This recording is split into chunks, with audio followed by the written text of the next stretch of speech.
Why does everything forget where my mic is every time I update my computer?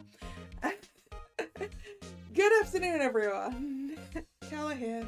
Welcome to my live stream. Glad you could make it today. So, some more Phoenix Wright Ace Attorney. Last time, we made it through the second court day, I believe, and into a little bit of investigation. I'm pretty certain the police chief has something to do with this, but we just don't have the proof. So, let's hope we can get the proof. Hello, Nick. Your mic and headphones sometimes forget themselves in the middle of a Discord call. Yeah, I should have realised that OBS would probably have forgotten my microphone's existence, given that Discord had yesterday. You know when it takes you like 5 minutes in a group Discord call to realise that no one can actually hear you? Whoops. Right.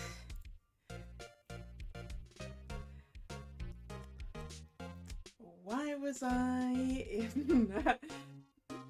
in a drill surface? I guess I had probably just gotten done with being in a drill surface.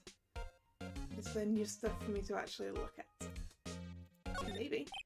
A work desk, it's quite tidy as one might expect. What a nice desk! Easy to use and easy on the eyes. It's polished so high I can see my own reflection.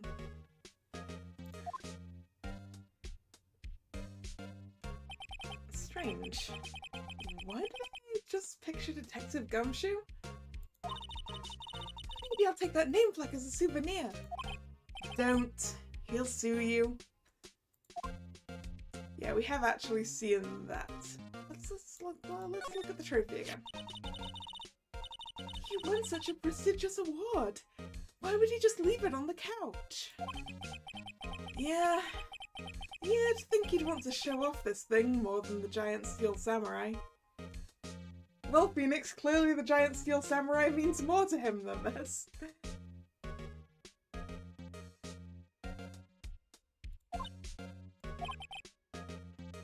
What is it? This is the King of Prosecutors Award, right? Of course it is, you know that. I saw something today that looked like this somewhere. Something that looked like that? Yeah, only different. Now, where was that? She's right, something's amiss here. Maybe I should show Edgeworth that item. Hadn't we already done that? I feel like we already did that. Yeah, we already did that. Hello, Drag. How you doing?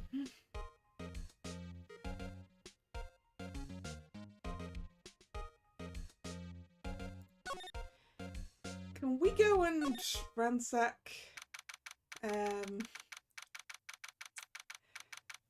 Gant's office again now? Right. February 24th, Prosecutor's Office Underground Parking Lot. Who's this going to be? Excuse me, doesn't seem like it's Angel Star.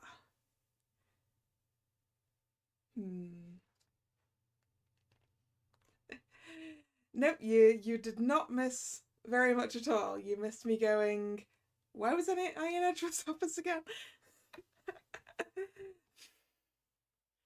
I don't know who this is going to be, so excuse me.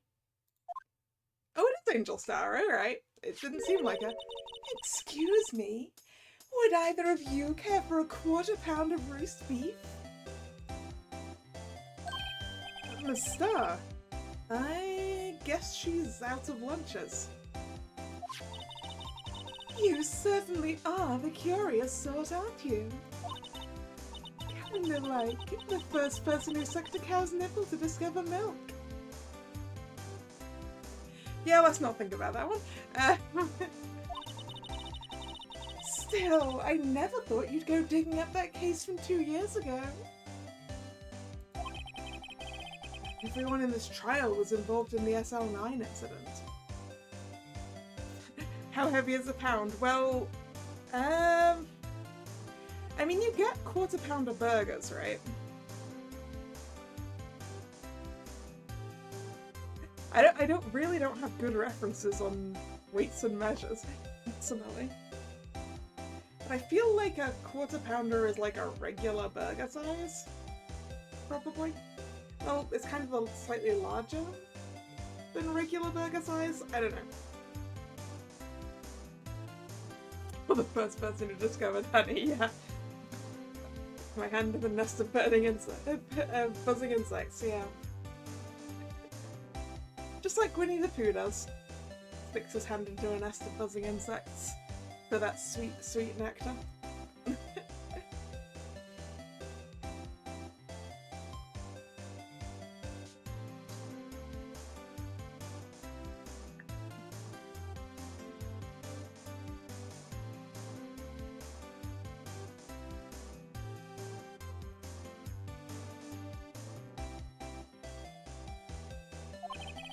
Not only that, but the murder occurred on the very day that evidence from that case was due for transferal. This can't all be attributed to mere coincidence. Aren't you forgetting something? You know, that little scene I happened to witness.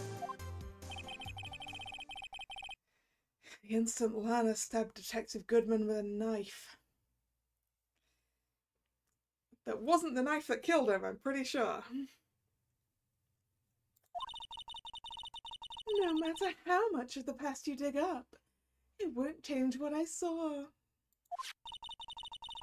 Roast beef is meant to be savoured when eaten. Miss Starr's hatred towards Lana. It all dates back to 2 years ago.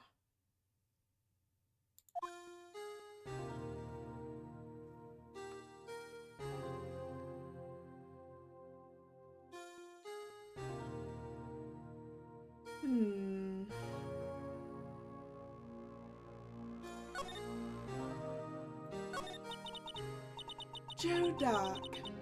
That's a name I'll not soon forget. We trailed him for half a year. Oh, the pressure. Still, I don't think I was ever more alive than I was then. Those days were steamier than a bowl of hot gravy. Just a bowl of gravy? That sounds terrible, lady. Poor old Jake Marshall, though, must have been going through hell. You mean because of his brother's death? They were close, those two. After Neil died, something took over Jake. He became obsessed. Seeing Jake like that made her all the more desperate. Her? Lana Skye. My sister? The best of the best were put on the SL9 case. Of course, they were led by that legendary duo.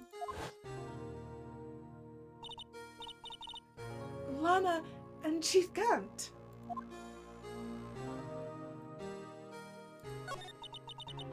That legendary pair was the reason we were able to keep up our investigation.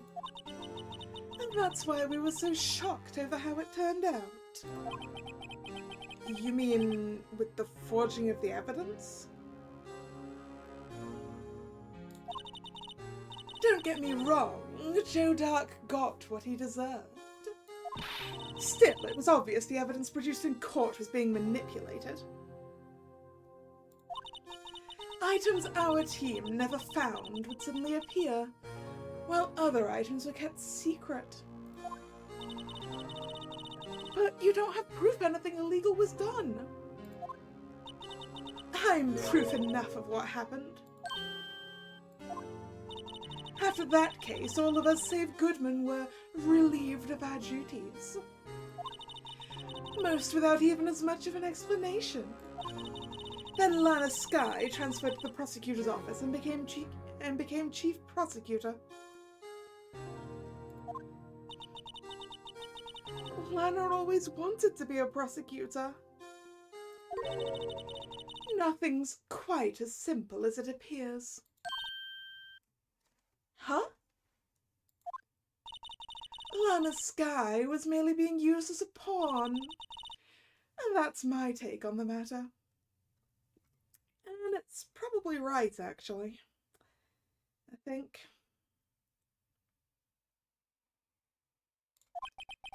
She was being used.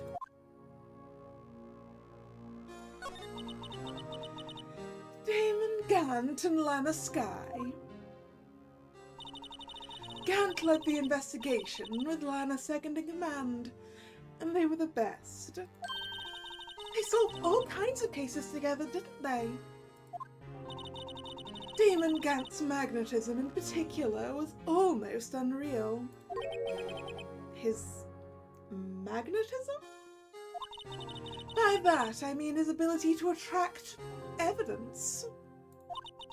He'd produced the most incredible evidence in the cases he handled. Incredible evidence?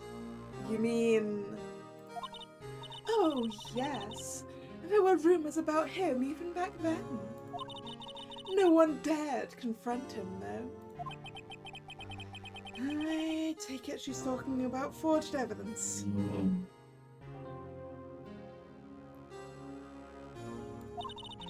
Back then, everyone looked up to Lana. All the detectives wanted to be like her. Really?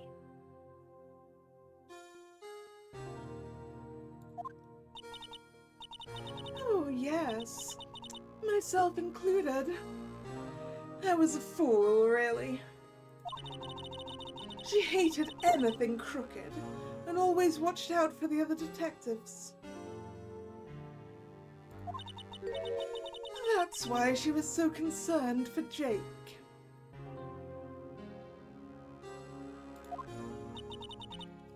Mr. Marshall?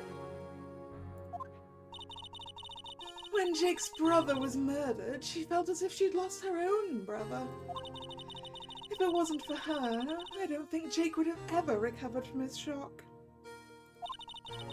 That's what makes it all the more infuriating. The Star? That's why I'll never be able to forgive her. Why did she have to turn so cold after that?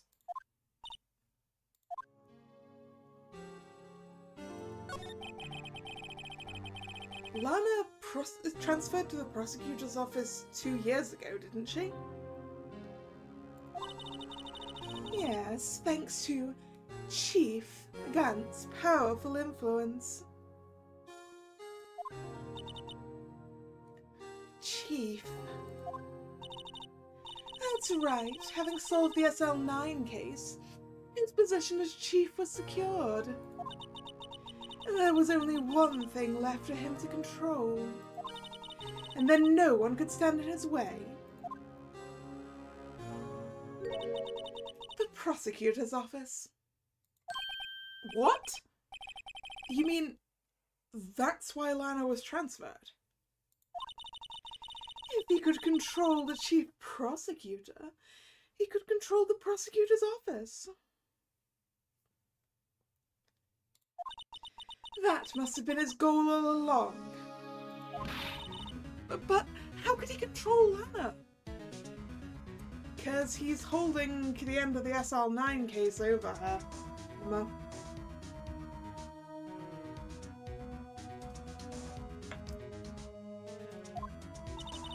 I don't know, but one thing's for sure. But since that case ended, she's never been the same. It's only logical to conclude. There must have been a reason for her change. At last. I'm finally getting close to the bottom of this ugly mess. Thank you, Miss Star. Listen to me, rookie. It takes more than just ingredients to create fine cuisine. I hope you turn out to be a better chef than I've been.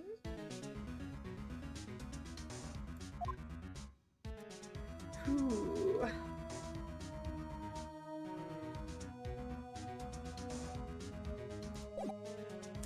Well then.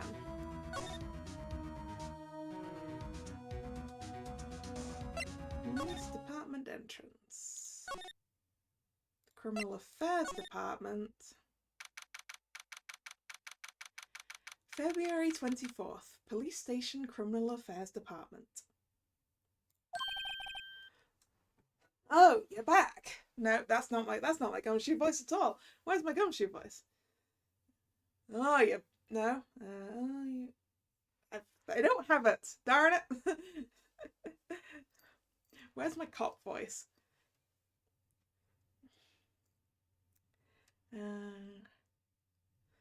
Oh, you're back. No, that's not it either. Well, we'll try something else. You're still here? I gotta make 150 copies of these files. There we go. There we go. I think I'm in now. Brewing coffee, copying files. I'm turning into a regular DJ. No, I still don't think this is the right voice.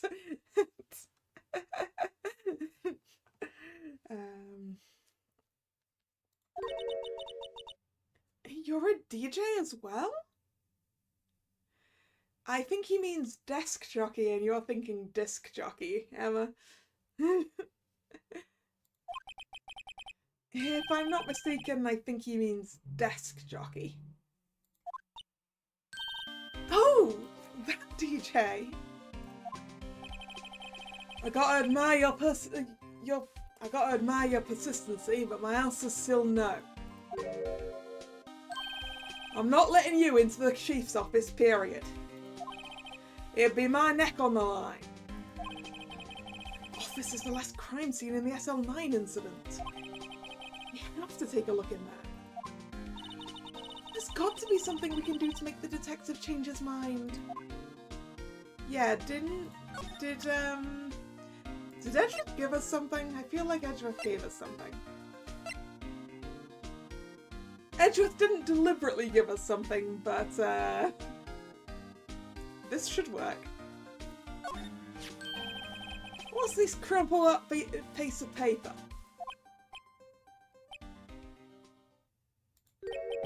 No way! Mr. Edgeworth can't be serious! Is he ever not serious? I can't believe they pushed him this far. Mr. Edgeworth really feels responsible. When I first met him, I thought he was cold as ice too. But I know different now. He trusted us detectives to provide him with sound evidence. But we betrayed him. Detective! That's it, I've made up my mind. But... Here, take my ID card. We can't do that if someone found out. They wouldn't let you off the hook with another lost item report. Look at me. It's no secret I'm already out of the loop. After all, I'm friends with Mr. Edgeworth. Depending on how this case turns out, I may already be as good as terminated. What? So at least let me do this, for Mr. Edgeworth's sake. Alright, Detective. Thank you. Gumshoe's ID tucked swiftly into pocket. The police department ID card allows access to areas of the PD open to detectives. Right? Gumshoe's great. As long as it'll help Mr. Edgeworth, he's up for it. It's fine, it won't cost him his job if we're right about the chief.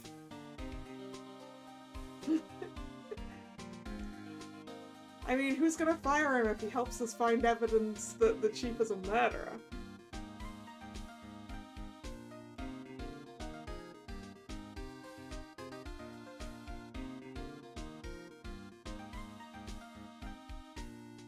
Yes, you're right. He doesn't know that.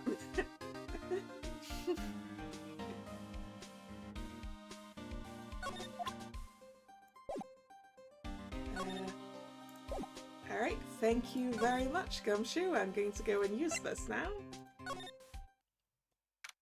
Let's have a good old poke around. February 24th, Police Department Chief's Office. Here goes, Mr. Wright.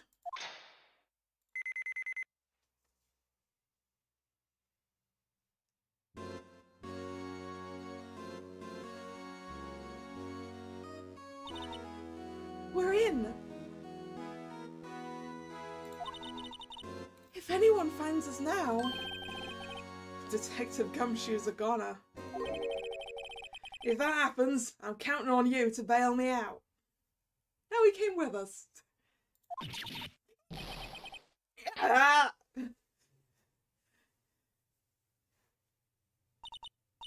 Sorry, I thought you were a ghost.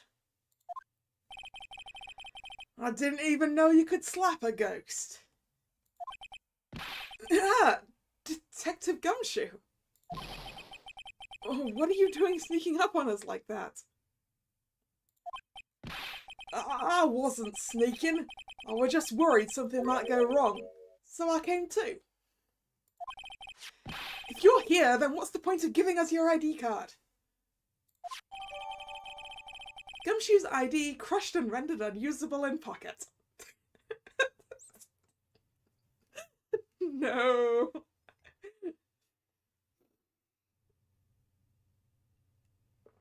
Guess Gumshoe's gonna have to file that missing item report anyway.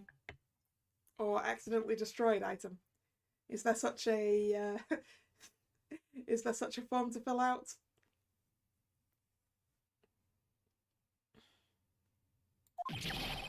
Hey, don't do that to my card.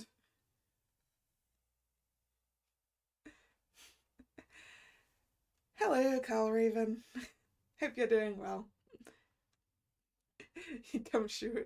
Yes, Gumshoe is a lovable idiot. Gotta love a lovable idiot.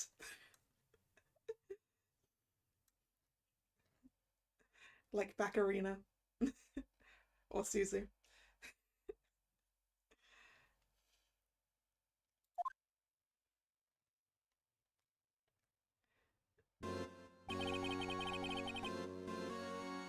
I hardly ever get a chance to come in here. So I figured I'd have a look around myself. Besides, we're all in this together now. You really do want to get fired, don't you?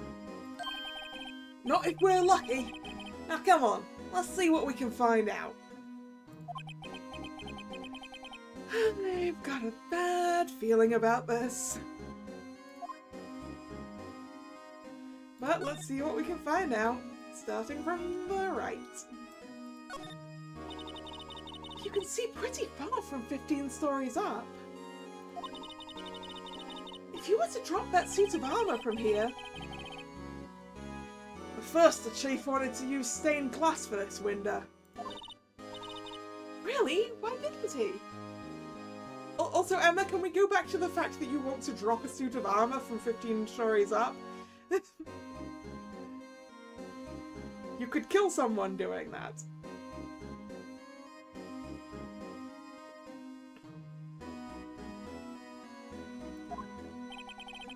They say he changed his mind because he wouldn't be able to see the view.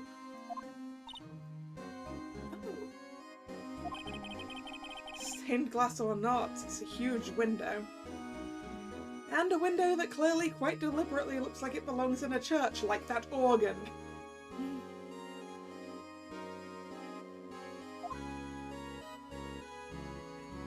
Hey Card, how you doing?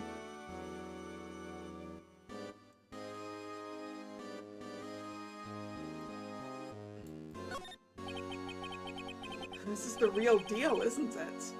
This armor and these weapons? Sure is, pal. The chief doesn't care for imitations. First the pipe organ, now this armor. Do you know how many taxpayer dollars must have gone into this room? What? You mean we're paying for this? That's it. I'm not paying 1 cent of my taxes. You don't have any taxes to pay.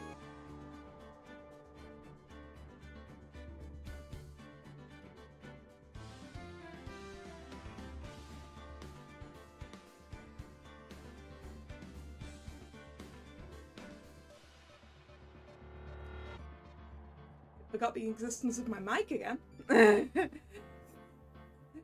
I think we're back in business. Hopefully. Are we back in business? Good. I'm not getting a preview. There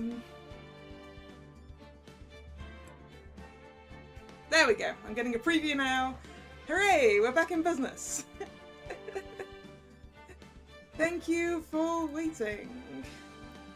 I think it's done now. I had to restart my PC as well.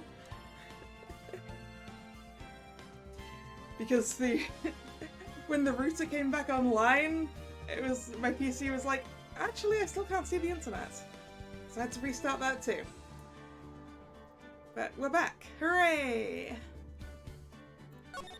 Which is why we're loading from a save, because I had to restart the computer. Yep. We back, right? It's showing good for me.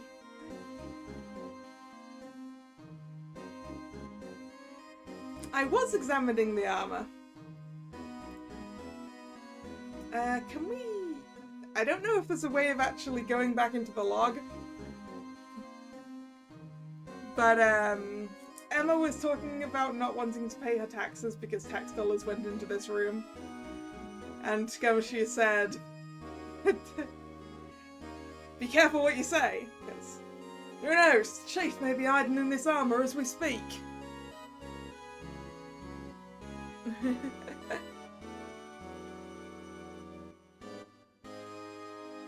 Man. Of course my internet would, the investigations collection has a log. Alright, I don't know if there is one in here. I don't know how I access it, if there is. Is it like this? No?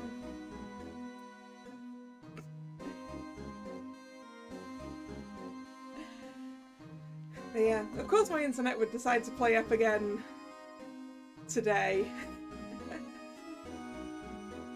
I'm actually getting a new internet thing installed on Tuesday. So of course it's taking one last opportunity to mess up. Right.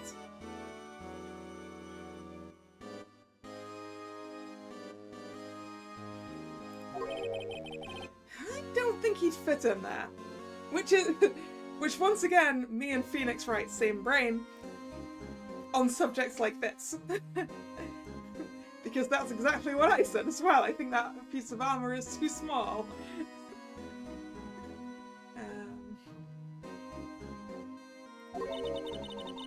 Even if he did, he'd never be able to get back out. Cut it out. You guys don't know how scary that guy can be. Anyway, this is something a lot more interesting than a suit of armor. This is a safe. This is a safe, isn't it? Safe. That word is ripe with intrigue. Okay. If you say so.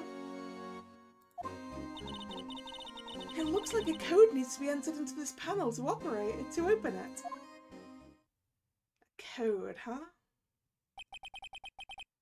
A 7-digit number. I think I might just know what it is.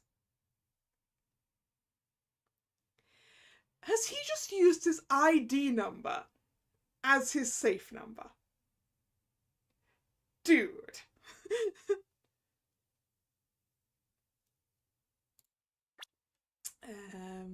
I don't know if Phoenix is going to do it for me or if I'm going to have to look at it, so...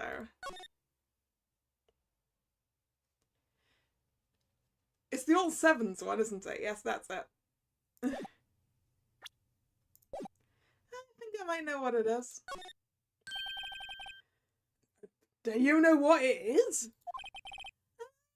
I have a hunch. Oh, I know. You want to try my birthday? It's... Gumshoe, is your birth date a 7-digit number?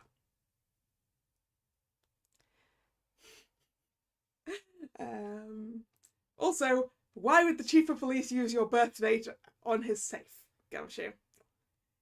Does he like you more than we think he does?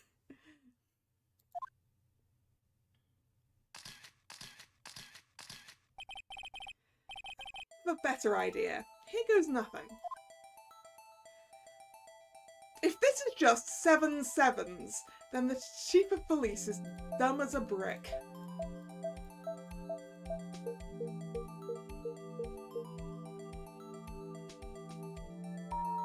He is so dumb! Bingo! What number did you enter?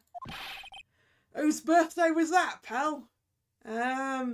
If it's someone's birthday, it's someone who's born in the far, far future, Gumshoe.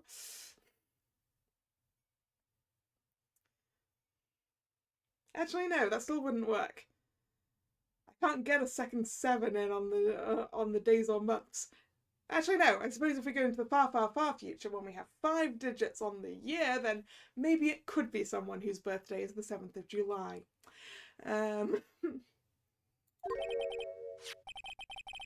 7777777. The final ID card on that record.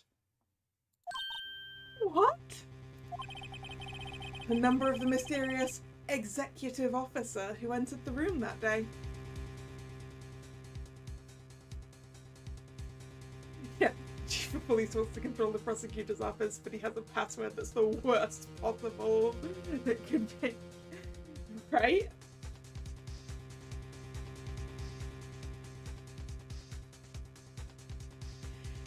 Anyone who wants into his safe just needs to lift his card off him. And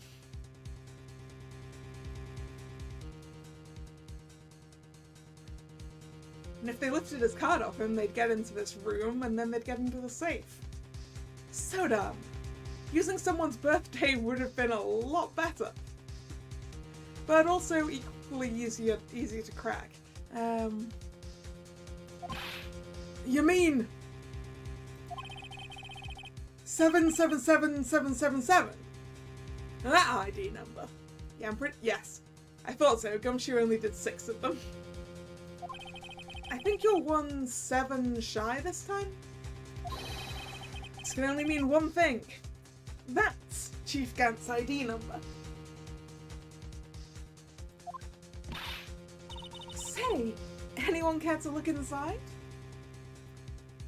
Does it contain the sword that's broken off of the the King of Prosecutors award, and does that fake sword have blood on it?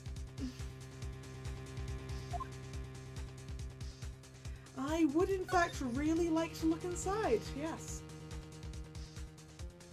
Didn't he already give us his ID number in court? No, I think he didn't. I think the thing was that we couldn't make him do it. Actually, do I want to look around the rest of this room before I do this? Nah, let's get in. Is there any money in there? How much does he have stashed away? Gumshoe, Gumshoe, Gumshoe. Look, it's a shard from a broken cup. Oh, it's the last missing piece of that broken vase that has blood on it.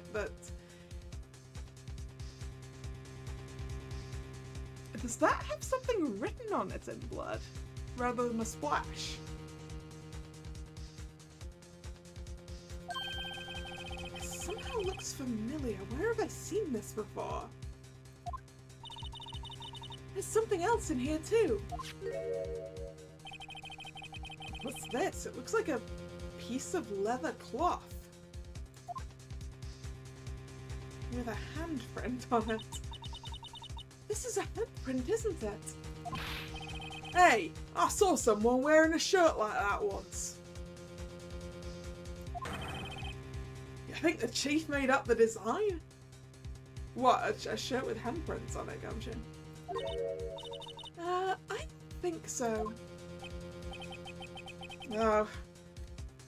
Well, it was just a thought. Is that it? This is all that was in the safe? Apparently so. It's empty now. A piece of cloth with a handprint on it, and a broken shard from a cup. They look like pieces of evidence. Yeah, but unless you can prove they have something to do with this case, I'm afraid I can't just let you take them. After all, it's my neck on the line here. Great! Now I have to prove their relevancy to get them. How are these two items related to the SL9 incident? Come on, there's got to be something we can show the detective.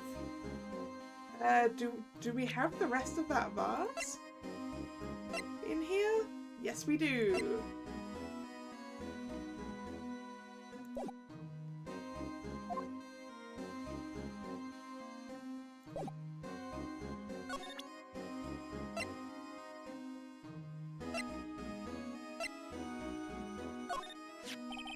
Detective Gumshoe, could you have another look at this jar? I remember when the three of us put that back together. Ah, those were the days. It's kind of early to be nostalgic. Wasn't this jar a piece of evidence from that case? That's right.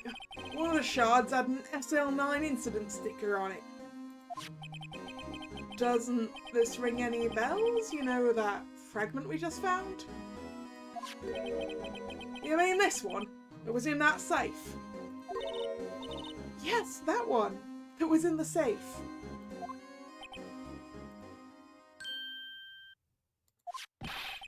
Now that you mention it, it's ringing a lot of bells. Let's see if it fits. Yeah, let's assemble them.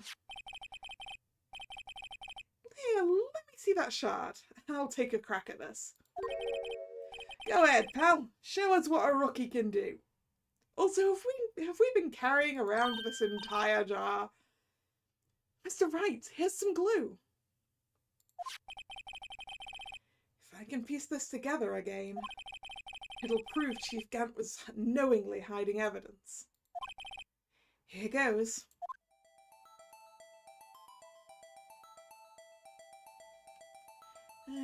Okay, it wants rotating to the left, I think. Yeah, like that. Oh, wait, no. Rotate. Right, E was to combine. There we go. No. Ah, it's rotated too many times now. There we go. Combine. Ta-da! Okay, it looks less like someone wrote on it now. Ah, it fits like a charm. That, of course, means Chief Gant willingly and knowingly hid a piece of this jar in his safe. In other words, he concealed a piece of evidence from the SL9 incident. But... Hey guys, get a load of this! What is it? This piece you just attached is different from the others.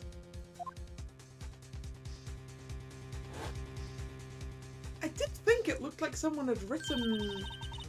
Oh! It's been wiped off the rest of it, hasn't it? There's a reddish line on it. A reddish line. That's blood. I don't get it. Why would Chief Gant, add this in his safe. Unstable jar updated on the court record. Can we spray luminol on it, please? Final fragment found in Chief Gant's safe. Blood traces.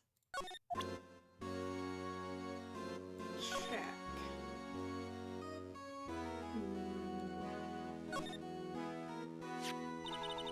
Hey, look here! It's hard to make out, but there's a dark red stain here. Looks like blood. How is it unstable when you just glued it? Because its base is really, really narrow. Wait, does this blood say Emma on it? I think it says Emma.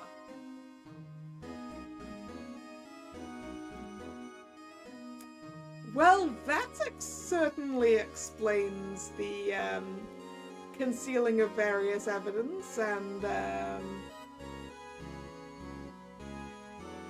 the fact that her sister's under the chief's thumb.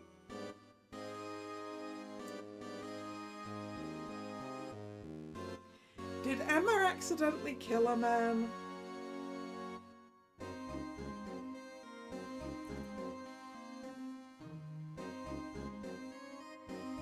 This piece the chief has is different though. Bloodstains on the other pieces are just spots. But this one's a line. That is odd. Oh, come on, let me spray luminol on it!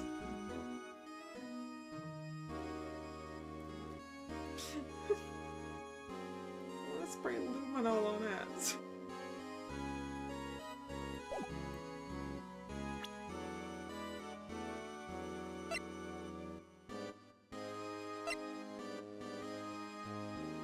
Luminol. Hey, I just bought some of that stuff. Now I can go around detecting blood traces too. Wow, is that a new type? I've never seen that bottle before. Add 3 inches to your base height. I don't think that's for blood traces. Gosh, base height. Hey, let me see that. Looming tall. New and improved growth formula. You mean this can't detect any blood traces? Well, it's not quite the same thing as luminol. So that's why the lady at the counter had that smirk on her face.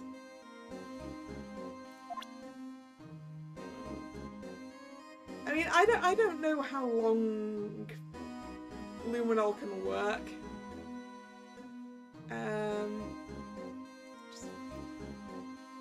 Just want to use luminol on the jar game.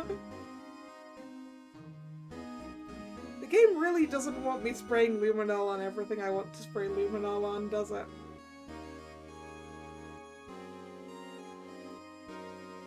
It wouldn't let me spray it on the blue badger. Wouldn't let me spray it on here.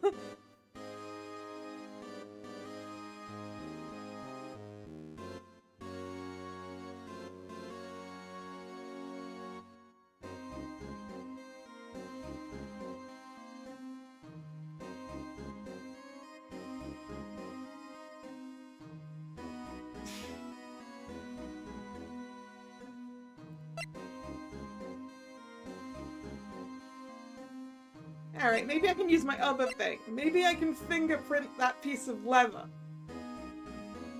At this point, just paint the world in luminol. Yes! Let me spray everything!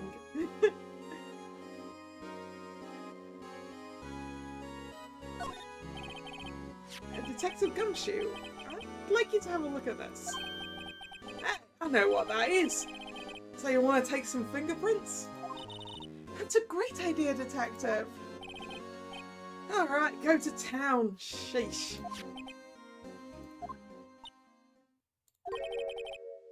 What are you doing? Why are you sticking out your hand like that? Go ahead, take my fingerprints. That's not what I wanted to do, Gumshoe. It's not your fingerprints we want to take. Huh? Come on, this isn't the time for jokes. We're talking about the cloth we found in the safe. Oh, I knew that. The one with the handprint on it, right? Sheesh, where's your sense of humour?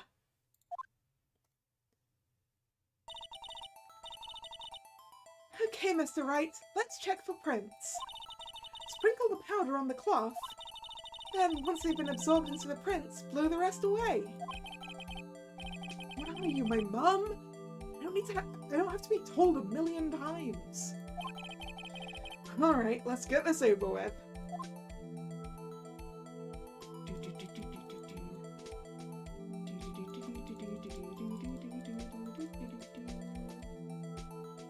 Index finger. Is this enough powder? Maybe a bit more powder. It's a print! It's not great. I gave it my best shot. That kind of result won't be any good for matching prints, will it?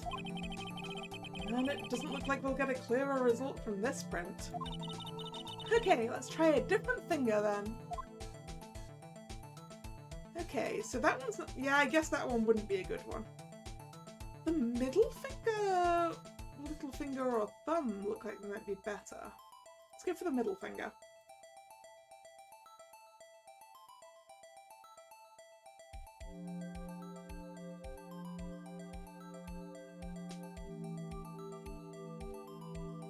Ah, that's better. But apparently not good enough yet. More powder! There we go. Okay, it's not Gant's fingerprint. It's not Meekin's fingerprint. It's not Marshall's. It looks a little bit like Goodman's, but not quite enough. Gumshoe's? No. Lana's? No. But that's getting wait a second. Wait a second. Is it mirrored? No, not quite. Okay. Emma. Emma.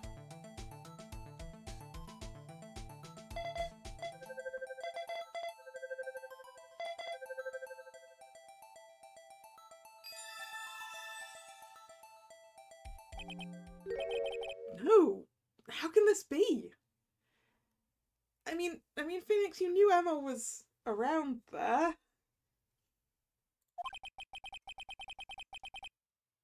What's that Emma's fingerprints doing here? Hey, you found a match? Whose fingerprints were they? It seems the prints are too old. They aren't clear enough to get a match. Oh, that's too bad. I thought they'd be Dark's prints. I mean, we still don't know where this fabric came from. Psst. Hey you, over here. What's going on here? What are that kid's prints doing inside the chief's safe? Don't ask me. Let's just keep this information from Emma for now. Here, maybe you should hold on to this.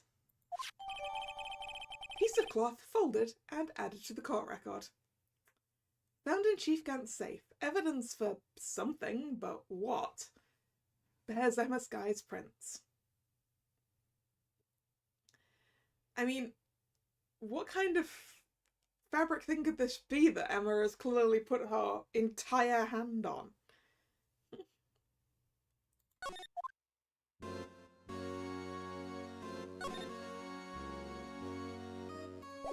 Let's finish looking around in here, shall we?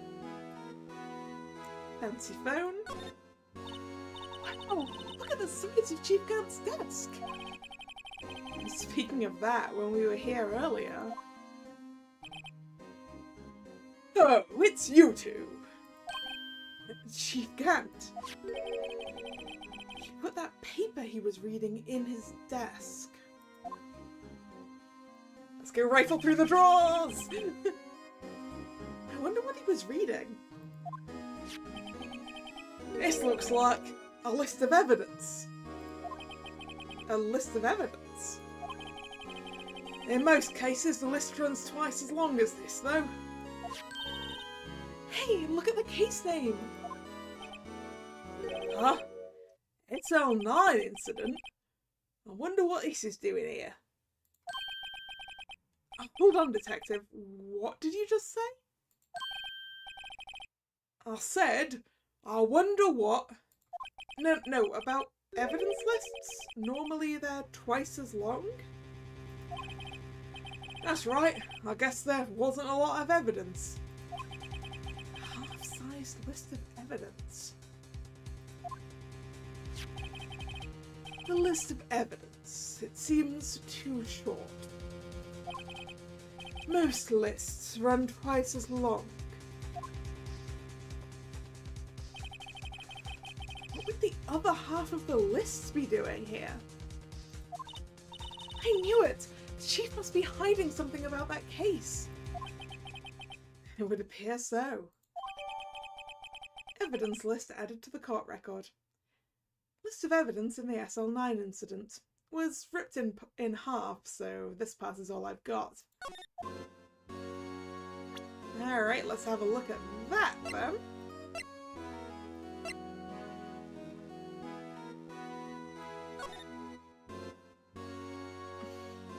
Oh, we can't read it! Let me read the list! Ooh, wait, hello. What was... I accidentally right-clicked.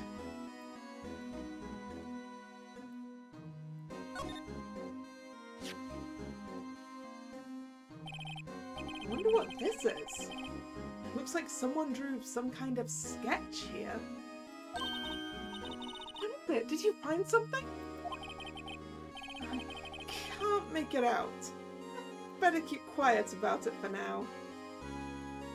Isn't this the scene that Emma has difficulty remembering?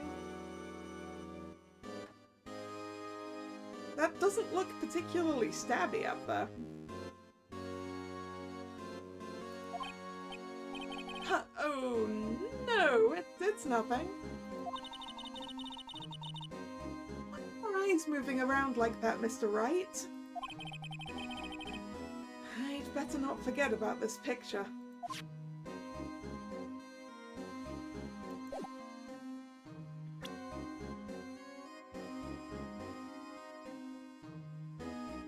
Yeah, I'm guessing the picture is the reason that Damon Gant's been hiding this half of the evidence list.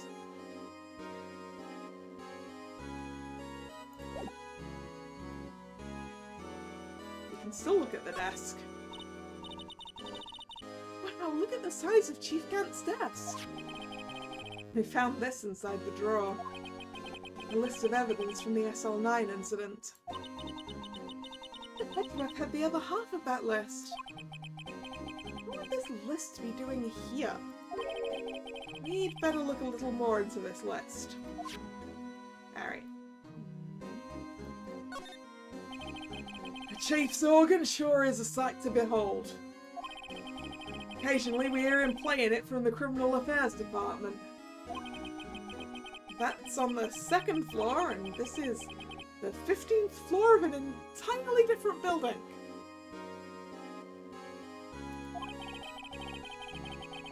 When a detective screws up, the chief calls them to his office and makes them listen to the organ for hours. What's so bad about that? Music soothes the soul. Yes, but if this is an organ you can hear from 13 stories and a different building away, then I think it's probably very loud inside this room.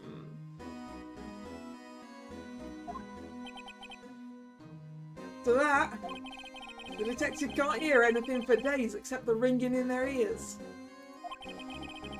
So it's an instrument of punishment, literally. And the chief must have very good hearing protection.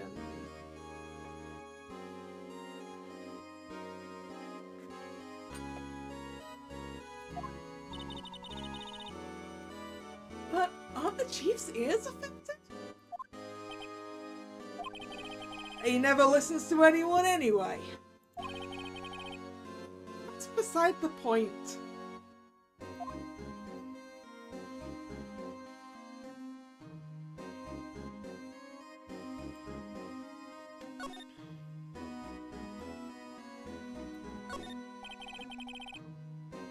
These shelves are mostly empty. Hannah must have cleared them out when she transferred over to the prosecutor's office. There's a small picture frame on the left shelf. Hey! This is when Lana and I went to that theme park. Aww.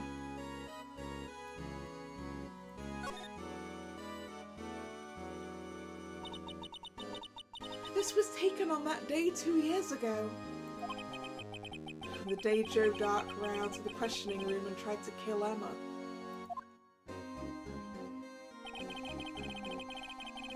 After receiving his award trophy, Mr. Marshall took a picture here. Then went along with Chief Gant to question Dark. I bet he never knew he'd be dead just a few hours later. Gee, you think?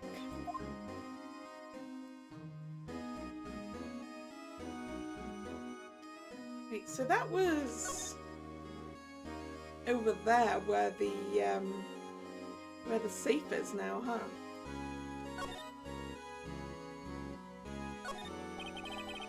This was Lana's desk. It sure is tidy. Lana's always been a meticulous cleaner. There's not even any dust on it. Looks like someone's still keeping it clean. Does Lana ever come back here? No. Chief Gant must still keep it clean in memory of their partnership. They were the stuff legends are made of. Does he keep it in memory of her or in memory of the crime?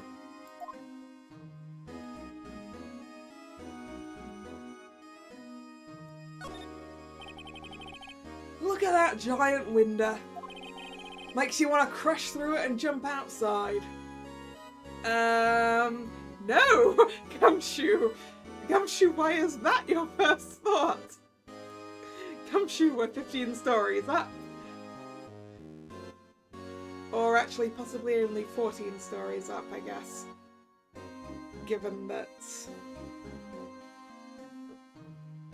this is set in definitely America, yes, but also definitely Japan, and I believe both of those, the ground floor is 1.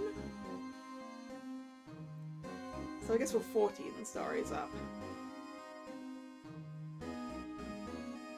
But still, that's far too much for you to... this is the 15th floor. Oh no, I was just saying. Saying what? Ever since making detective, I've always dreamed about doing something like that. Is your job that bad?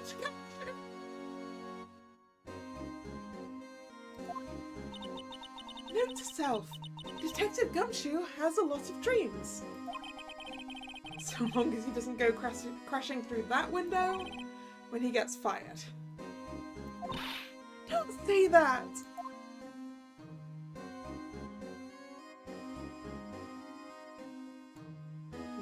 Floor. This mark looks like some kind of flower.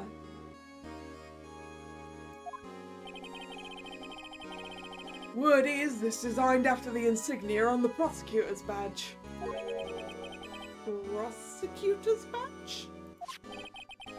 Yeah, like the one hanging from your collar.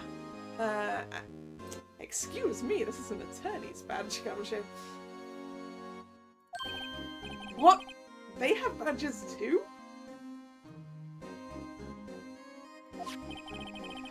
The design's supposed to portray the severity of the punishment system. Now that you mention it, it does look all pointy and kind of painful. But Mr. Edgeworth never wears a badge. That's because he's a sharp dresser. A badge like that wouldn't go too well with his outfit. So, sharp dressers don't need to wear badges? Well, I guess everyone just kind of lets it slide. I don't see how that's supposed to signify severe punishment. Yeah, it's kind of spiky, I guess, but... feels like that's everything we have to look at in this room, so I guess we should leave. I know, we've got things to talk to Gumshoe about. That desk on the other side of the room, was that your sister's? Yes, that's where I was waiting for Lana. On that day 2 years ago. Is anyone using it now? No, sir. This is entirely Chief Gant's office now. He practices a strict policy of preserving the crime scene. That's a strange reason to leave it there. He leaves it as a warning to everyone else. He wants us to always be alert. He told us so himself at our New Year's party. Of course, he was pretty intoxicated at the time. Ah, the opposite of alert. I see. So ever since Lana left, no one ever touches that desk? No one except Chief Gant and the cleaning lady who's in here each morning. Still, 2 years have passed since that incident. There can't possibly be any clues remaining. Except in the safe.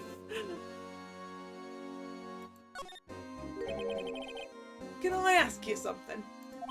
Sure. You only came here to look around, right? Because it's one of the SL9 crime scenes. I mean, that's your only reason for coming here, isn't it? Why do you ask? You don't think... Nah, you wouldn't be. Nah. Nah, there's no way. Never mind, don't worry about it. No, Gumshoe, I think you're right if you're accusing me of thinking that Chief Gant's behind it. Because that's exactly what I think. Whether it's what Phoenix Wright thinks is a different matter entirely. Okay, now then, let's look around a bit more. Hey, hold on! Not so fast, buddy. Huh? What is it? When someone tells you, don't worry about it, it's supposed to start bothering you, pal. You don't just let it go at that. Sorry. This guy's starting to get on my nerves. Okay, so what's bothering you? You two don't think Chief Gant might be a suspect, do you? What? He's right, Mr. Wright. What do we think of him?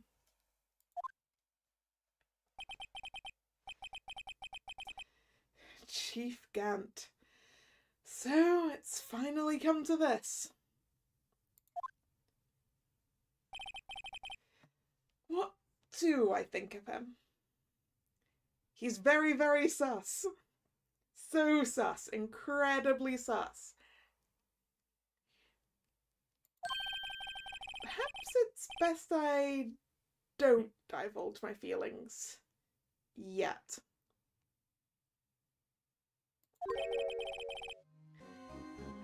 There you go, ignoring me again. Well, was I any help? Of course. Thanks to your ID card, we were able to get some hard evidence. Now, that's not very kind, is it? I'm assuming this is Chief Gant.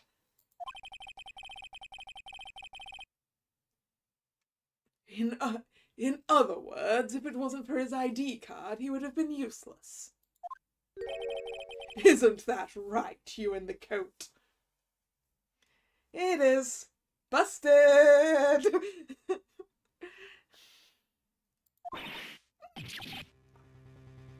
Chief Gant! We didn't think you'd be back so soon. Fortunately, I'm a man who believes in signs. As I was walking to my meeting, I happened to look out a window and saw a stray dog run right into a pole.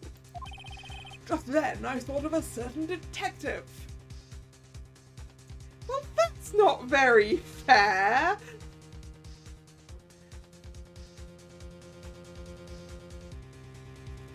You saw a stray dog run into a pole and it made you think of Gumshoe. That's not a very fair comparison. Do you mean, me, sir? Now then, I'm afraid I'm going to have to ask you all to leave. Yes, sir. Sorry. Oh, you in the coat. Me, sir? Drop off your ID on the way out. You won't be needing it anymore. No, Gumshoe. It's fine. Gumshoe will be fine. We'll prove this guy did a murder and that'll get Gumshoe reinstated. Because he was helpful to us. Right? That's how it works, right? Right?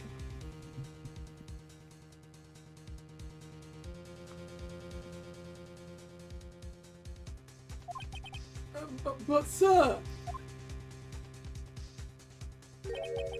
Now get out! Yes, sir!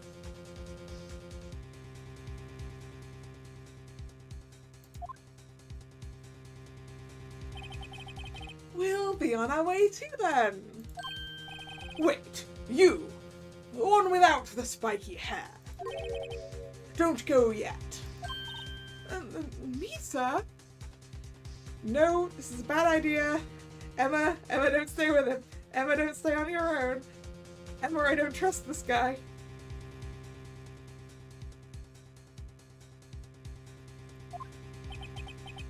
I'd like a word with you. But, sir, I'm not a licensed scientific investigator yet. You with the spiky hair, you're free to go. Sir, I don't want to leave you alone with this 16-year-old. Not that I'm implying anything in that regard, but I am implying something.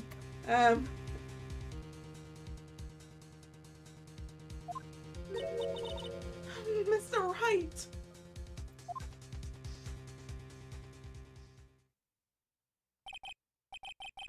Look, pal, if I've told you once, I've told you 1,000 times. Yeah, right? He's letting us go and not telling us we need to return the stuff to his safe.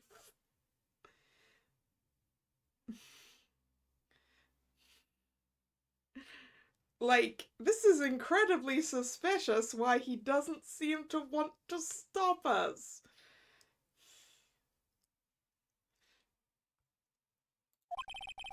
The chief's office is off limits.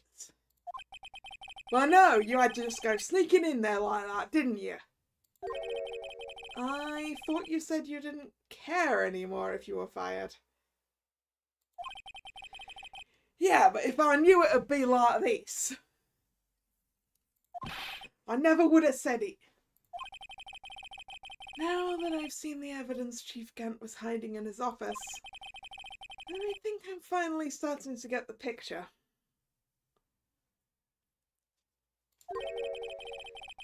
Why has she kept eerily silent about it all this time? Anyway, you listening to me. I'm gonna try and smooth things over with the chief again. That's not gonna work, Gumshoe. He is an asshole. And probably a murderer.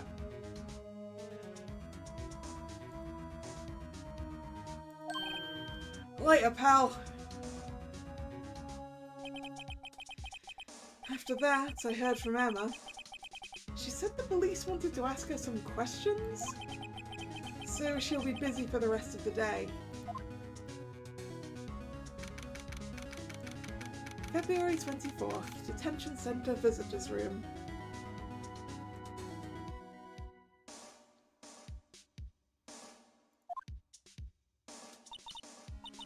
I see. So the chief asked Emma to come in for questioning. It's no use thinking about it. Tomorrow is the final day in court. I'm committed to doing everything I can to defend you, which is why I'm here. But I've already told you all I can. What you've told me over these past couple of days is absolutely nothing. Not a single useful thing. Really? I believe I did mention something quite important. Something I told you right at the beginning. I said that I was the one who stabbed Detective Goodman. Well, yes, you were the one who stabbed him with Edgeworth's knife, but you weren't the one who killed him. I guess I suppose, in technicality, yes. You are telling the truth that you did stab him. Just, he was already dead at the time. You know, I think I finally figured it out. I know who it is that's lurking behind your words. Mia did a good job mentoring you. I'm rather jealous. It seems Edgeworth was right. Edgeworth? Once you're convinced you know something, no one can persuade you otherwise. Thick-headed is the term he used, I believe. Now's my chance to get her to tell me the rest of the story.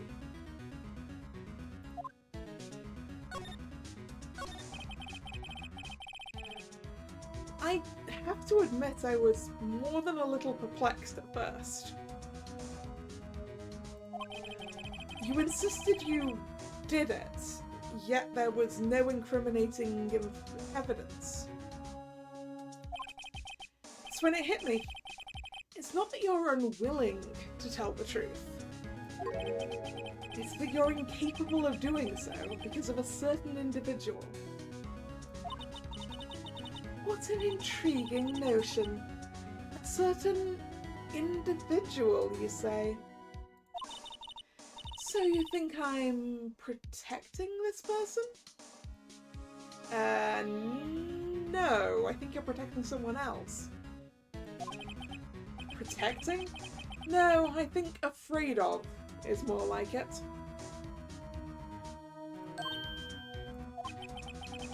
If I'm not mistaken, the person in question may have persuaded you to silence. For argument's sake, Mr. Wright, whom, may I ask, is this person you're speaking of?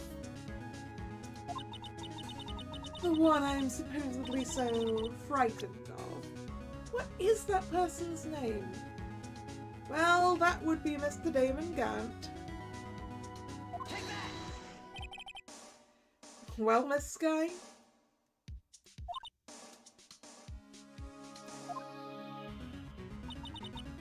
Mr. Wright, you are addressing the Chief Prosecutor.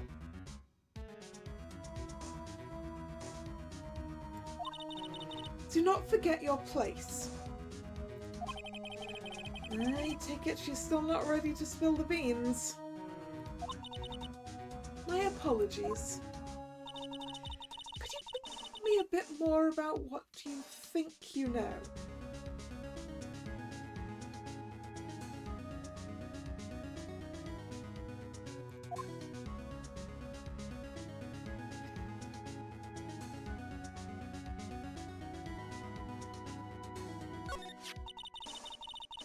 We were partners until 2 years ago. I respected him as a detective. Assuming he is respectable, then tell me something. Why would he try to hide his crimes? His crimes? Both you and Edgeworth will be brought before a board of inquiry for what you did. Specifically hiding and forging evidence. Of course, these are serious offences.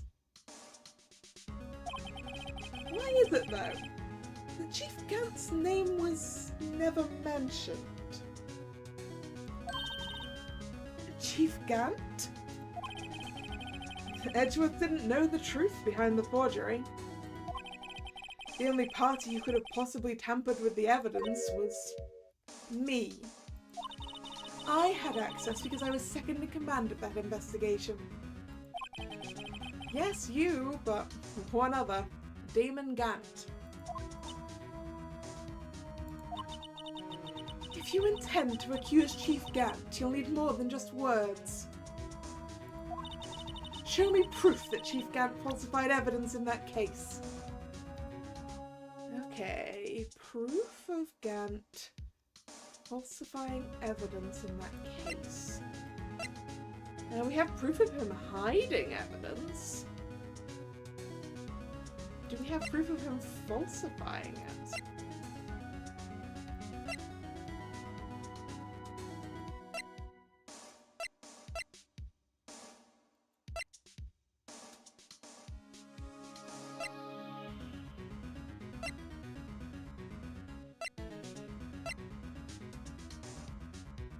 I mean, I guess we can throw the proof of him hiding shit.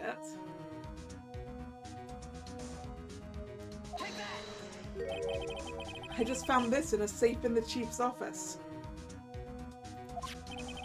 This jar piece and this piece of cloth. Do you know what these are? They're pieces of evidence from the SL9 incident. The person concealing evidence was none other than Chief Gant himself. Now tell me, why are you taking all the blame for him?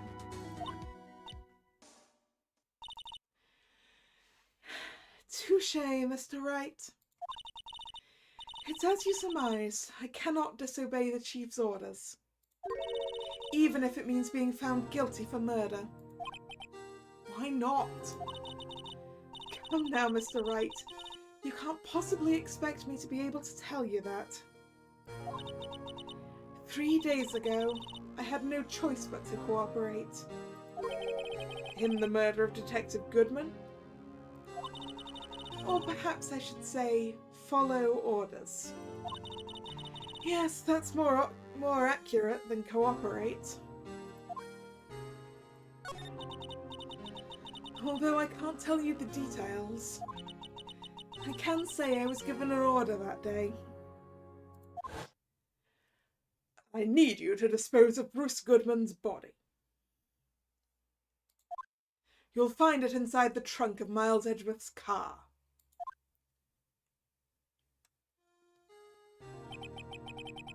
Just as I suspected. Despite what everyone believes, you were not the one who murdered Detective Goodman. Correct. I was trying to take the body out of Edgeworth's car. The trunk's lock was broken, and I discovered that murder weapon while inspecting the body. The murder weapon? You mean Edgeworth's knife? No. When I found the body, this was the knife stuck in it. Yep. The knife from the SL9 incident. Serial killer Joe Dark's knife. The knife that definitely didn't kill Marshall. But that was planted in Marshall's body, right? I guess it has actually killed someone now. I couldn't just leave that knife in him. So I took it out and stabbed him with another knife. Which is exactly how I think SL9 happened. History. It repeats itself. That would be Edgeworth's knife. That's right. Even though he was already dead, my hands were shaking at the thought of stabbing him. That's why I ended up cutting my hand. And that's the reason for the bandage on your right hand? Yes. It seems I got blood on the victim's shoes as well. And then she saw me just as I plunged the knife in. I'm a star, huh?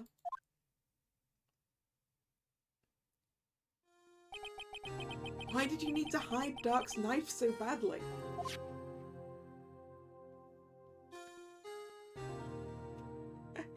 Yes, exactly, Drag. Exactly.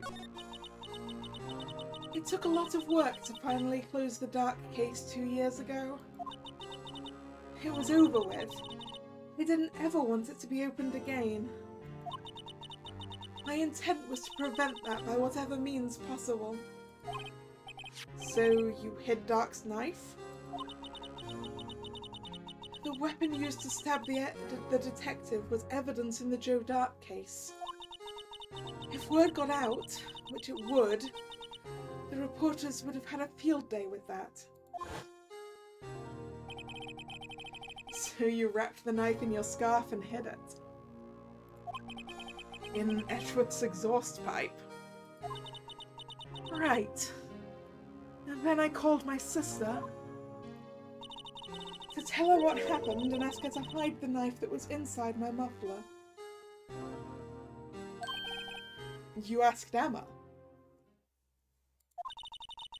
I didn't want anyone on the force to know about this.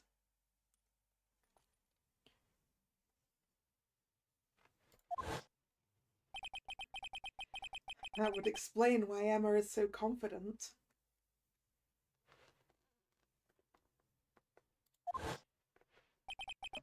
About Lana's innocence.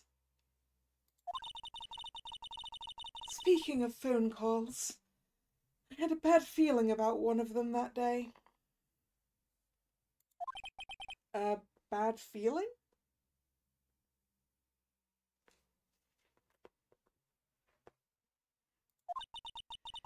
The truth is, after I received those orders from Chief Gant, the first thing I did was make a phone call.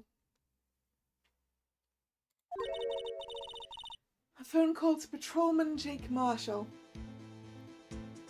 Oh! Right! So Jake Marshall breaking into the evidence locker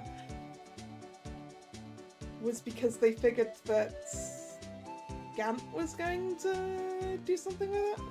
Or had done something with it? To Marshall? Why on earth would you call him? The lead investigator for the SL9 incident had been murdered. I wanted that fact to be kept hidden, and I needed help. He was the only other person I could trust. Or at least I thought I could trust him at the time.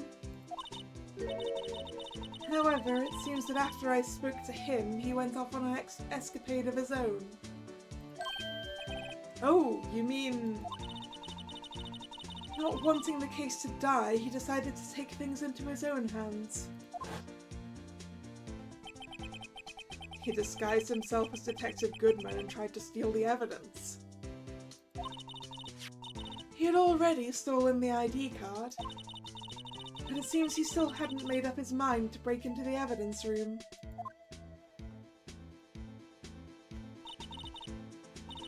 After my phone call, any remaining doubts he had must have disappeared. So your phone call caused the incident in the evidence room?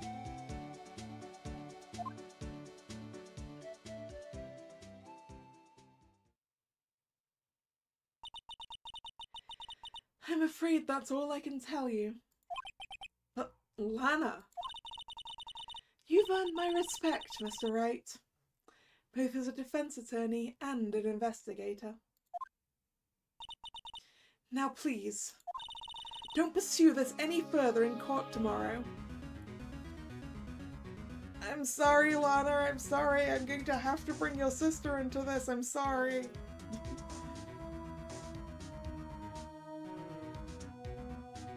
She probably didn't kill Marshall. Even if you think she maybe did, she probably didn't. And even if she did, it was an accident.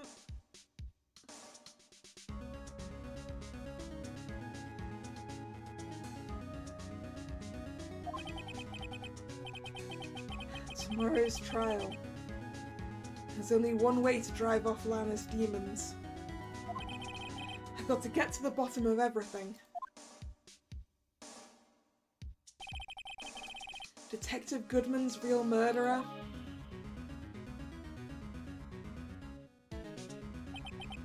And what went down in the chief's office 2 years ago.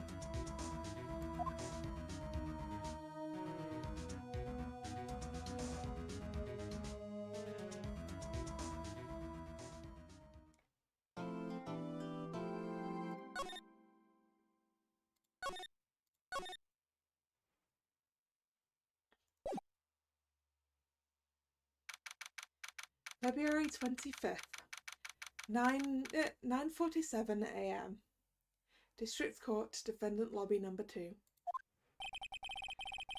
This is the defendant lobby, alright. But there's no defendant. I've been trying to reach Lana all morning. Where could she be?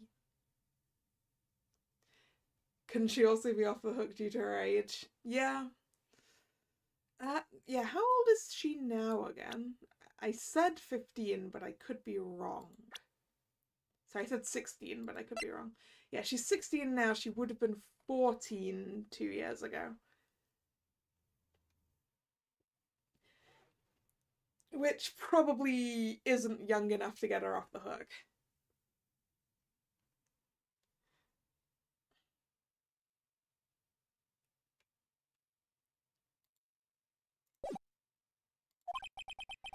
Where's Emma, for that matter? It almost seems as if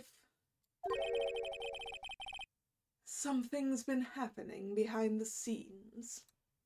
I'm assuming this is Edgeworth. I could be wrong. It is Edgeworth! Edgeworth!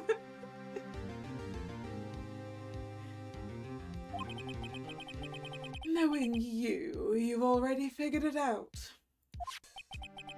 Who the owner of the 77's ID number is, that is. Well, I have a pretty strong hunch. Looks like I'm not the only one who's figured it out. You know, the only reason this trial didn't reach a verdict yesterday is because there was still room for doubt regarding this ID record. If that number does belong to whom you suspect, then no doubt will remain. After all, he hasn't been officially charged with anything. True, not yet.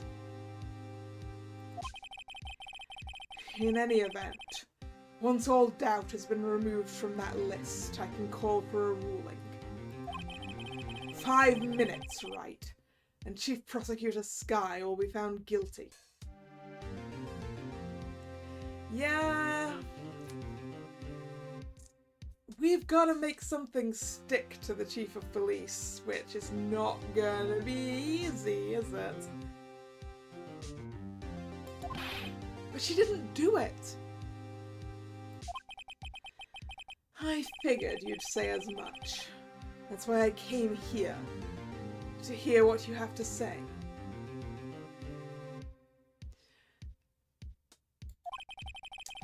This is the first time he's ever done something like this. Lana's hiding something, and the only way we'll ever know the truth Just to draw it out of her.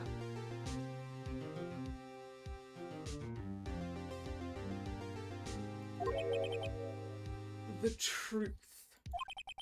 Everything goes back to the SL9 incident. Don't be stupid. Today's the last day of the trial. We don't have time to reminisce about the past. That depends on you. If she's found guilty, you'll lose your only chance to find out what really happened. I'll think about it. See you in court, Wright?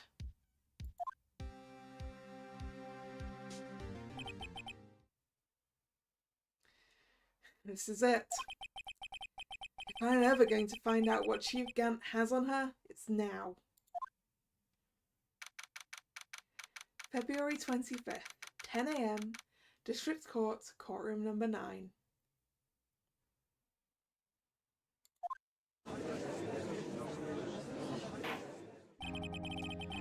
Court is now in session for the trial of Miss Lana Skye.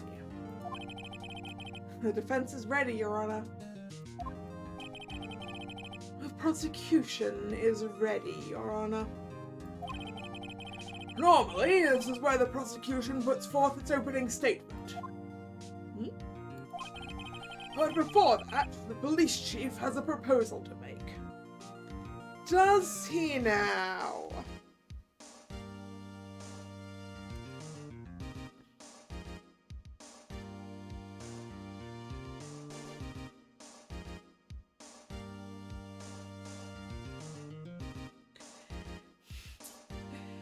Hello, Patrick, and no, I don't think that would delay proceedings very much.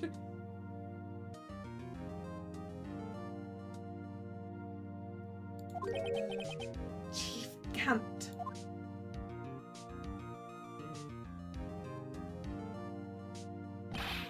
Morning, folks! How's everyone doing? Hey, Ajib, been back to the pool yet? No, I've been drowning enough as it is in my work. I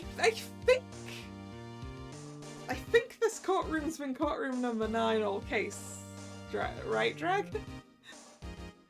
But it does feel weird that we have the same judge here in courtroom number 9 as we had in courtroom number 2. Does the judge have clones? Or a twin? Or does each room not actually have its own judge? I don't know how these things work.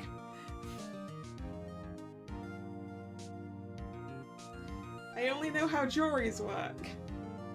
And we don't have one of those here. Oh, that's a good one! Don't think I can top that. If you don't mind me asking, Chief, exactly what is this proposal of yours?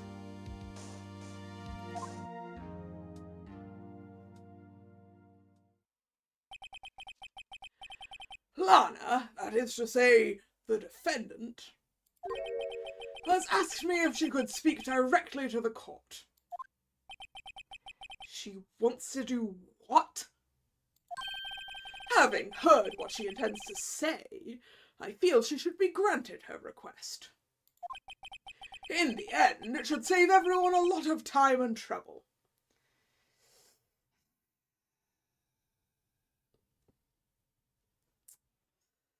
Chief Gant, I do not trust you as far as I could throw you, and given that you appear to be a particularly large and heavily muscled dude, that probably isn't too far, but actually probably further than I actually trust you. So I could still throw him. Let me throw him, please.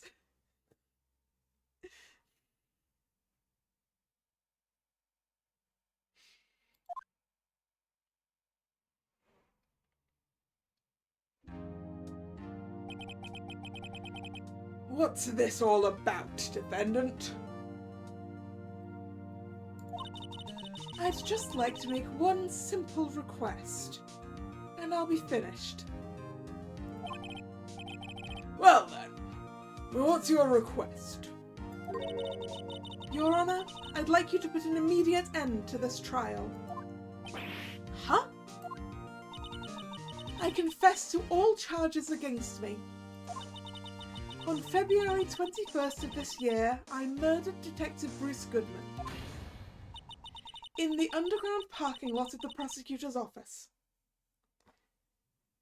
No, you didn't, though. Don't give in to him, Lana. No, Lana!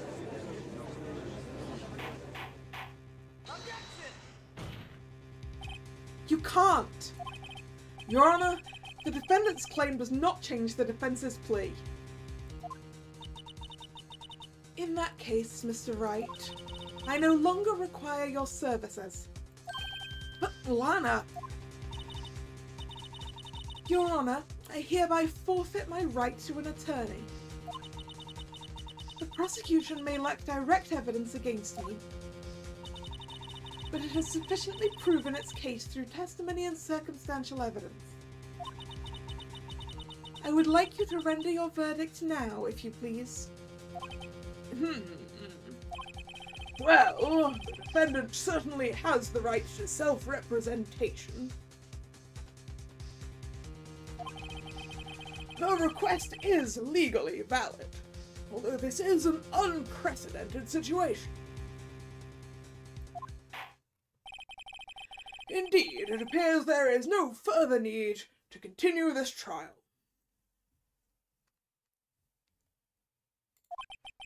Even if Mr. Wright may feel otherwise. What if Mr. Edgeworth feels otherwise? This can't be happening. It appears the time for verdict has arrived. This court finds the defendant... Objection! Yep. One moment, Your Honor. Mr. Edgeworth. The prosecution has not yet proven the defendant guilty beyond reasonable doubt. Any ruling at this stage would certainly be premature.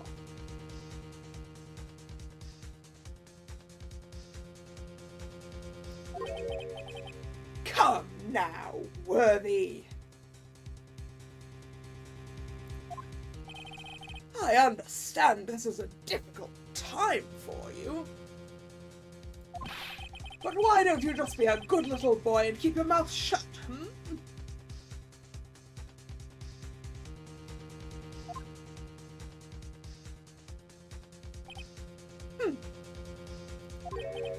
I don't think I care for your tone, Chief Gant.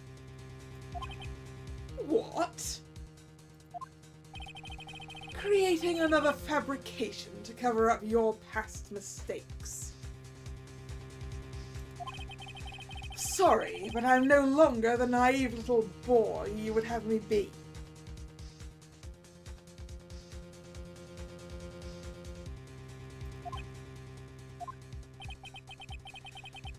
With this sudden confession from the defendant, it's obvious to me some kind of deal was struck behind the scenes.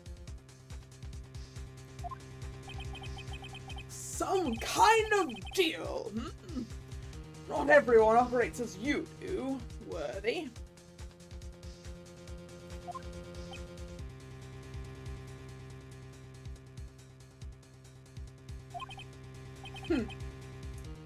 I thought so. Your Honor, the prosecution would like to change its first witness. Oh, to whom? As its first witness, the prosecution would like to call Miss Emma Skye. I request the court hears her testimony. Lana does not like this. Mr. Edgeworth, I am exercising my right to self-representation. I don't think we need to continue. I don't care what you think, Miss Sky. The exposure of truth sometimes results in tragedy. However, no matter how tragic the truth may be, it would be an even greater tragedy to avert one's eyes from it. Very well. The court shall grant the prosecution's request. That's okay with you, right, Chief Gant? Worthy. You'll live to regret this. Mark my words. Well, at least you'll live to regret it. Yeah. Are we still the defense?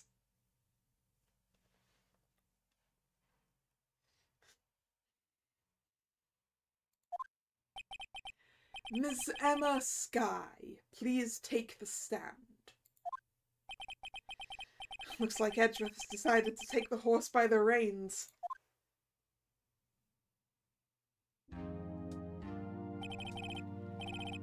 Now then, witness, please state your name and occupation.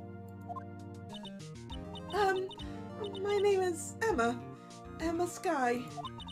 My occupation?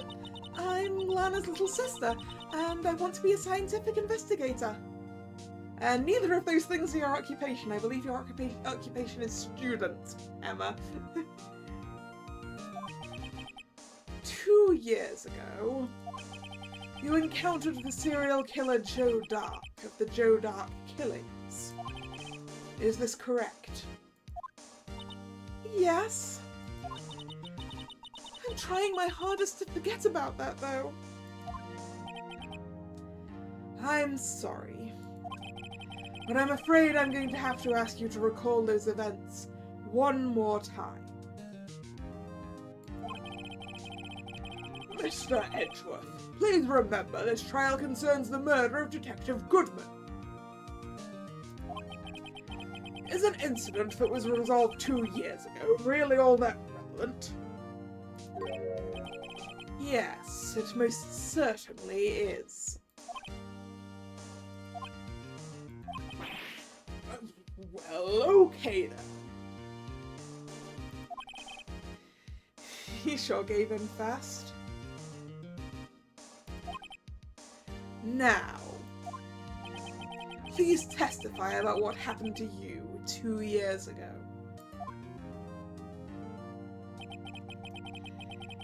The trip to yesteryear has finally begun. It's bound to lead to the truth behind this trial. It is. That's where this is going.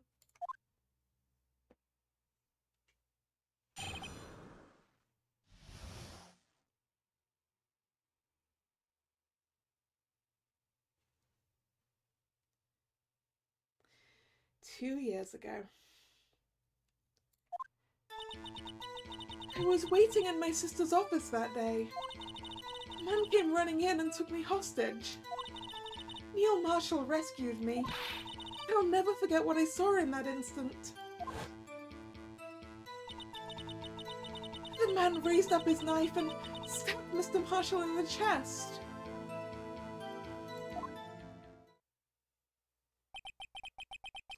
It's a good thing you weren't harmed. I passed out. I don't remember much. That's understandable. However, please tell me, Mr. Edgeworth, what does this testimony have to do with Detective Goodman's murder? That will soon become apparent, Your Honor.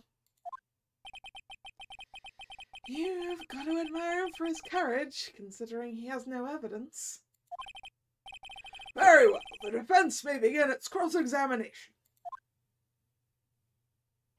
So yes, according to the judge, we are still the defense.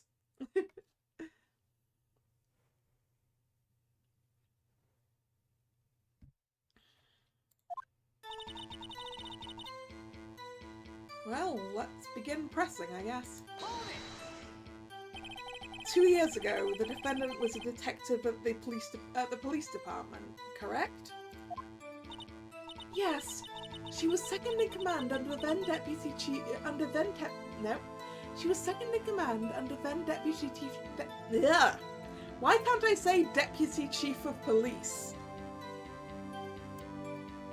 She was second in command under then deputy chief of police Gant. My sister, she was the best detective ever. Yes, I remember.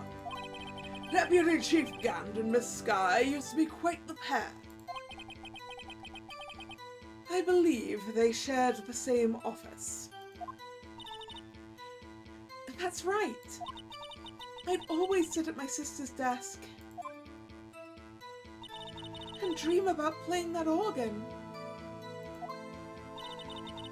I wanted to play it that day too. The police department and the prosecutor's office held a ceremony that day. Lana promised to take me to dinner after she finished her work.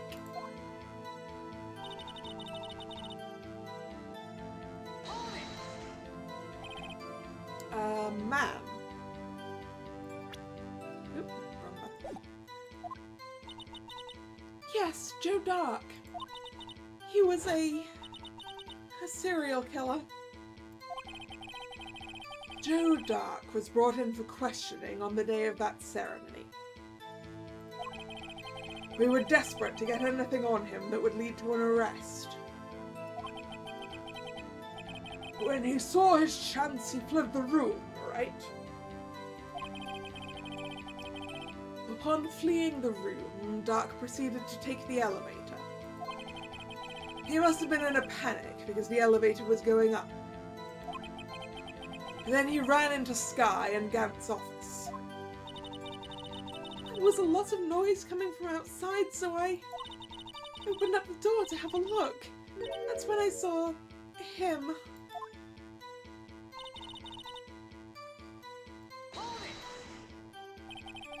What was the prosecutor doing there? That day, there were 2 people present during Dark's questioning. Deputy Chief Damon Gant and Prosecutor Neil Marshall.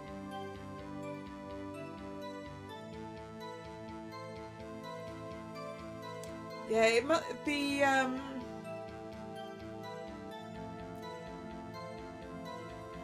the questioning rooms must have been on a lower floor than the 15th. And Dark must have got into the first elevator that opened, regardless of it going up or going down, I guess.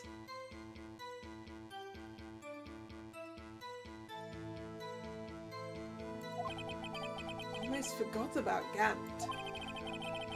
Neil Marshall had just received the King of Prosecutors Award. Young and dedicated, he went straight to the questioning room after the ceremony.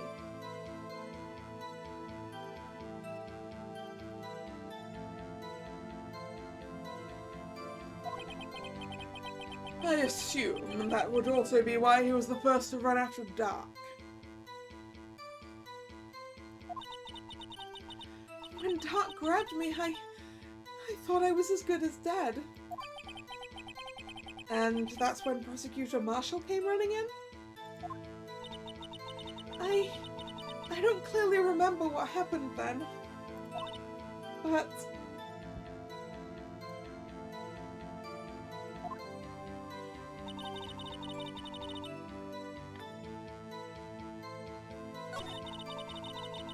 wait, no, I wanted to press that. No. Oh well, we'll press this one. That must have been a real shock.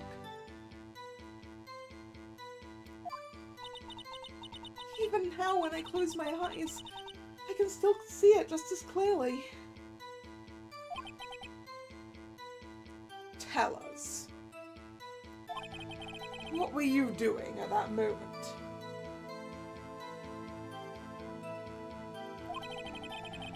I believe you testified that Joe Dark was holding you hostage. lightning struck, and then the lights went out. Mr. Marshall jumped on Dark. I was thrown aside and the two began wrestling each other.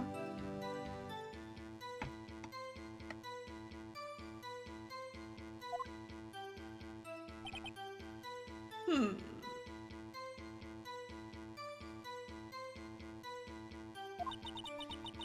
pretty sure I was watching them. Emma doesn't have any reason to lie. But Lana sure does. I need to get Emma to tell me as much about this as she can.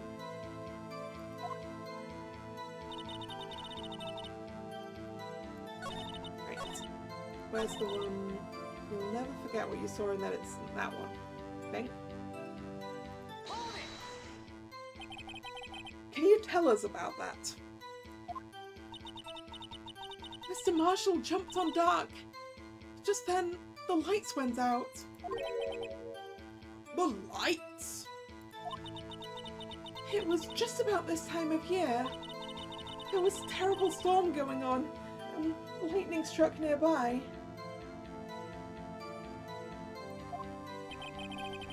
So the electricity went out? Oh, wait a minute. It was pitch dark in that room. You shouldn't have been able to see anything, right? Right, but just then the lightning flashed again outside. Oh, am I tracking? Is it messing up?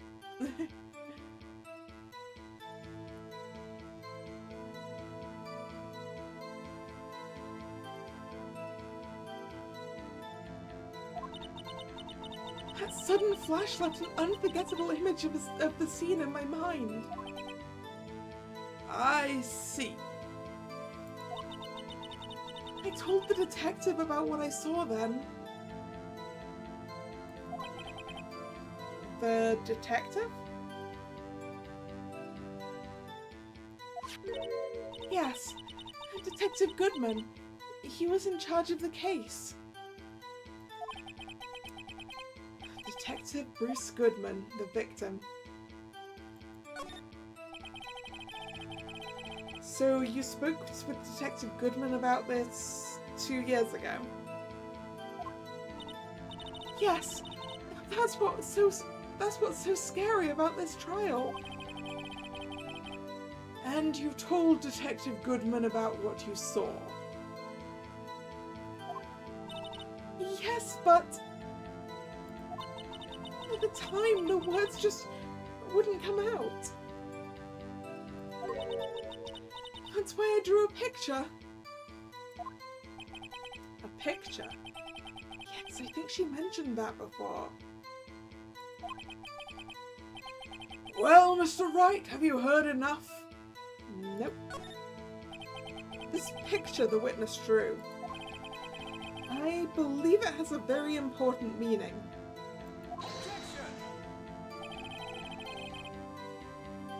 But the list of evidence I was given 2 years ago didn't contain a picture. Witness, would you mind if we added this statement to your testimony? Yes, Your Honor. I drew a picture of that scene once, but it seems to have been lost. Ah, yes. Well, I found it. Sorry I didn't show it to you.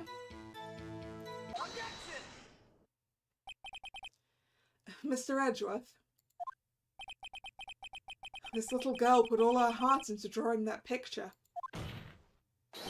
And yet, you would insist on denying its existence? Hey, I'm not the bad guy. All I'm saying is that as the prosecutor for that case, I wasn't handed such a picture. That may well be. But that doesn't mean it doesn't exist. Behold. This is The evidence list for the SL9 incident. Please turn it over, Your Honor. Turn it over. Turn it. Ah! What's this?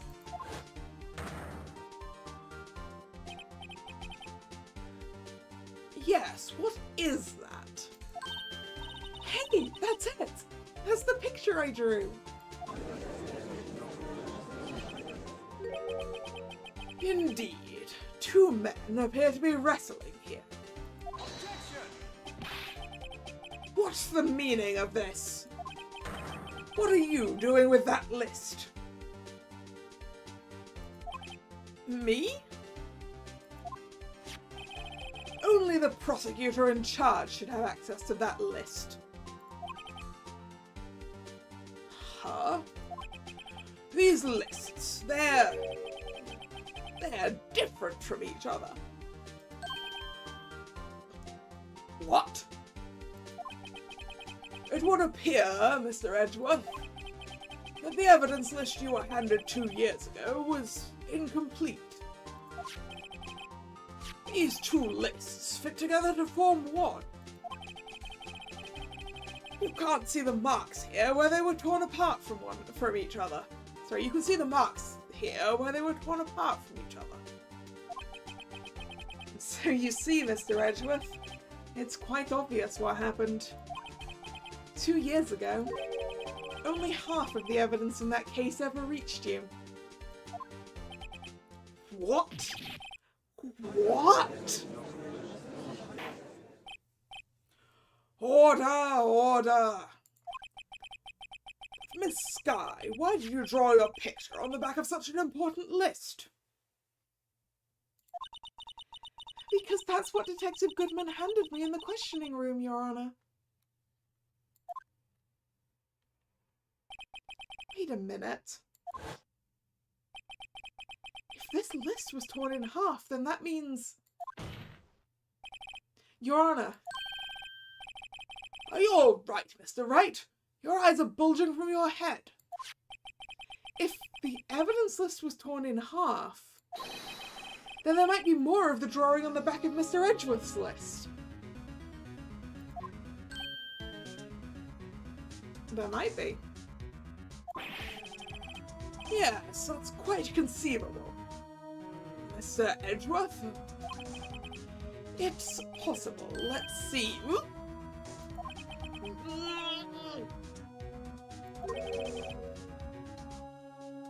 Is something wrong? Do you even have to ask? Why does no one check the back of a sheet? Indeed. Especially when Edgeworth's like, most evidence lists are twice this long. You'd think you would have checked to see if the rest was printed on the back, right? Sorry, Your Honor. There is indeed something drawn on the back of my list. That's that thing. The blue badger. Why is the blue badger's head on the back of this?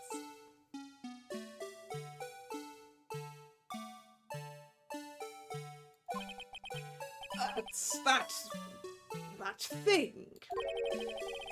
That thing that was dancing in the evidence room. Clearly, this act of vandalism is the work of a certain chief of detectives. I guess he was out of scrap paper.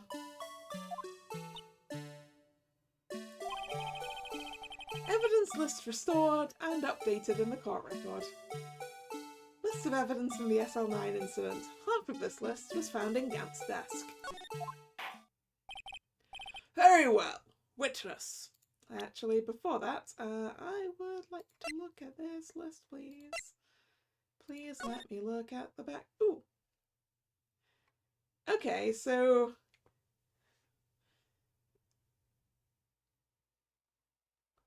this is clearly one of those large windows. What on earth is going on here, though?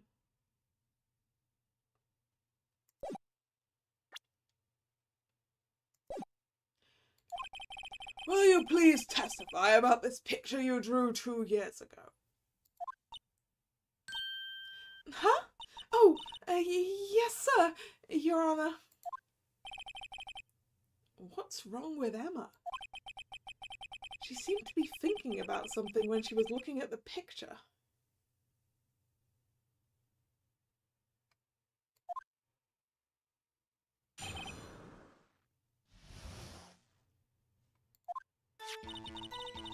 This is the picture I drew 2 years ago.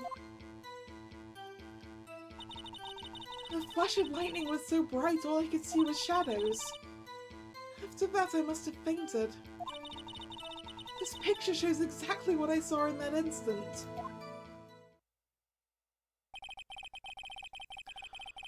To think a flash of lightning could burn such an image into your mind.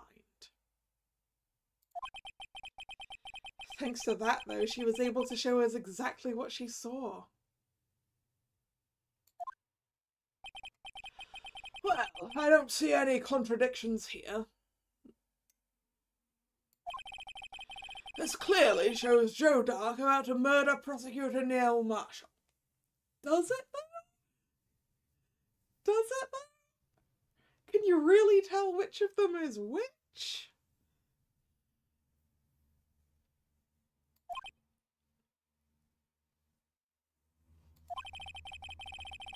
The defense may now begin its cross-examination. Could it be related to... Ooh, the unstable jar. Yeah, it could be.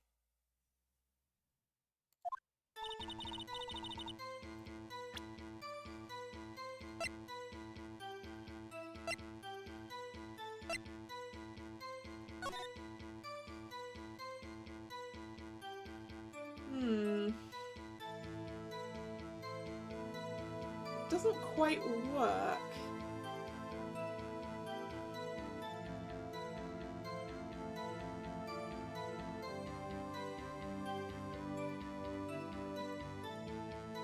I mean, yeah, the shape of the handles is right, but you can't get 3 of them. Why can we look at the bottom? Because we can go, why on earth does this have a hole in it? The jar has no bottom, so the hole goes right through. I wonder if this is really a jar or some kind of weird telescope.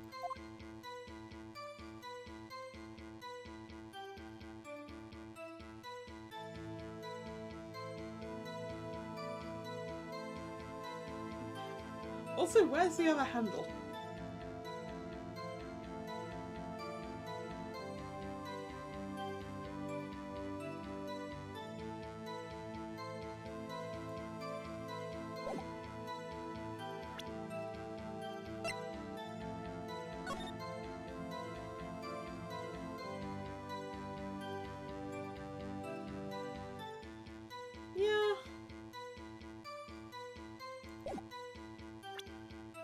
I guess if we...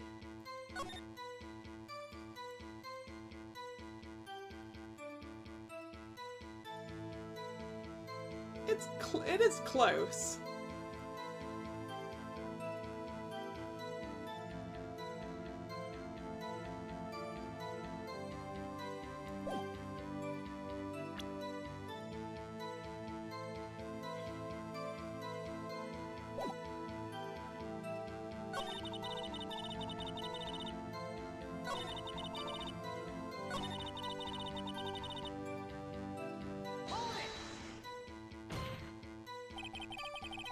Sorry for asking so many times, but are you sure you drew exactly what you saw?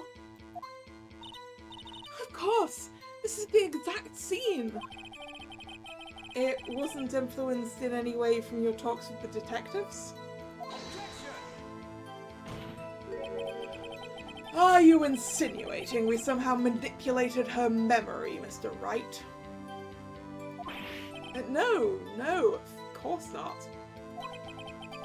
I'd better watch out, or he might find some way to cut my salary. I drew this picture before I heard anything from the detectives, so I don't think anyone's story would have influenced me. Mr. Wright, there something that's bothering you about this picture? Huh? Oh, well... It's strange. She claims this is exactly the scene that was imprinted in her mind. And yet... there's clearly a contradiction here. The fact that this isn't a knife?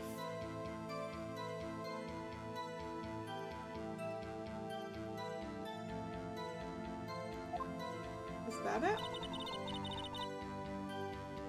This is the picture I drew 2 years ago. The flash of lightning was so bright all I could see were shadows. After that I must have fainted. This picture shows exactly what I saw in that instant.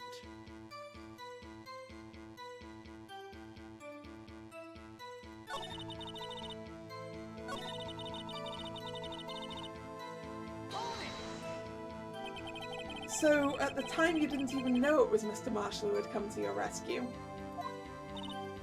No, I couldn't see him clearly. The lightning was so bright, and I was knocked to the floor. You were knocked to the floor?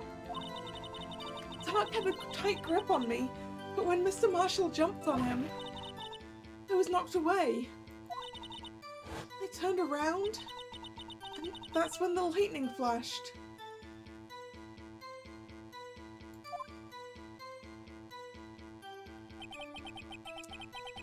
Poor Emma.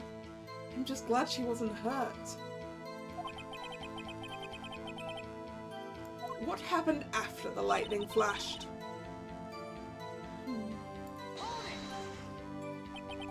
You mean you didn't see the actual murder take place? No, I'm sorry. The flash of lightning only drove off the darkness for a split second. Not only that, but the trauma of the situation understandably caused the witness to faint. Do you really need to torture this girl any further? What? Hey, I'm not the bad guy here. Anyway, this picture...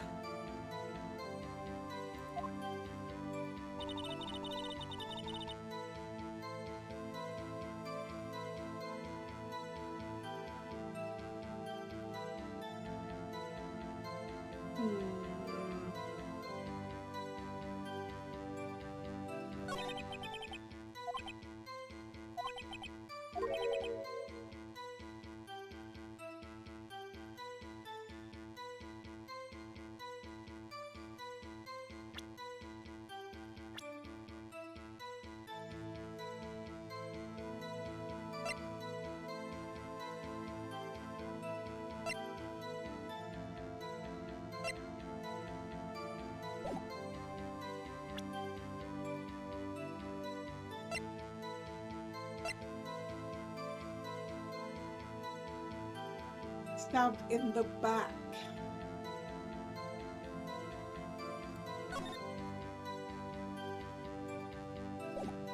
Is that it? Because it looks like he's turned around.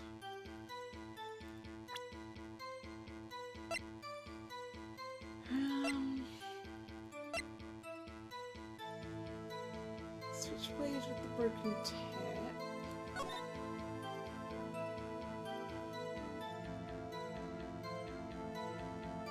And some marks up here, which I'm not allowed to look at.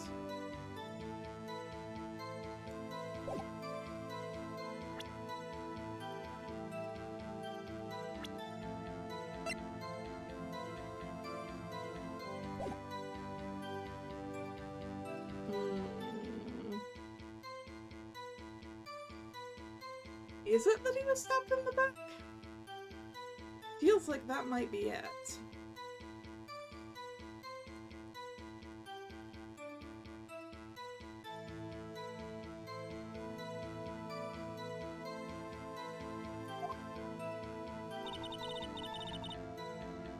Wait, did we press this one yet? I'm not sure. Did you draw this picture right after the incident? I think I drew it 2 or 3 days later. At first I was in such a state of shock that I couldn't do anything. During that time, the investigation team was reorganized. Detective Goodman was placed in charge, under the direction of Damon Gant and Lana Skye.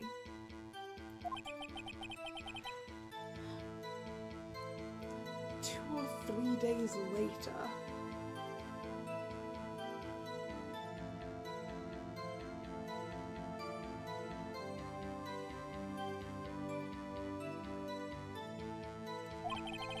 Memory should still have been fresh in her mind. Excuse me, witness. But can you please tell us why this picture is painted all black? Yes. Alright, I think it's... Yeah, the best thing I can think of is to put the autopsy report against this. Because it doesn't look like he's about to be stabbed in the back necessarily.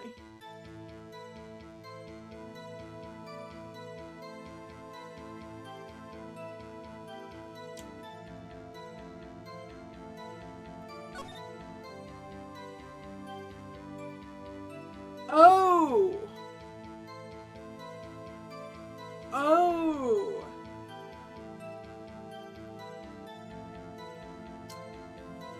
If this is how he...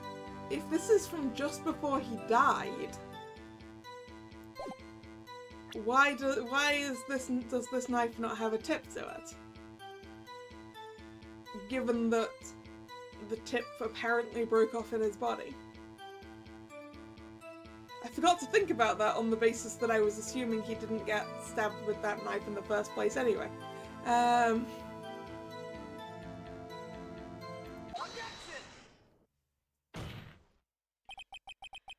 hate to be the bearer of bad news, but this picture the witness drew contains a blatant contradiction.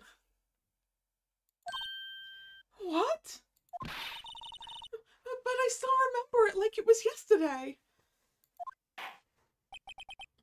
Mr. Wright, perhaps it would be faster if you simply pointed out this contradiction for us. What part of this picture contradicts the autopsy report? So it's up here then. Take that! The contradiction, of course, lies here. Take a look at the knife the man is holding. If you look closely, you can see its tip is broken. Well, you can kind of see it's not knife-shaped, but you know.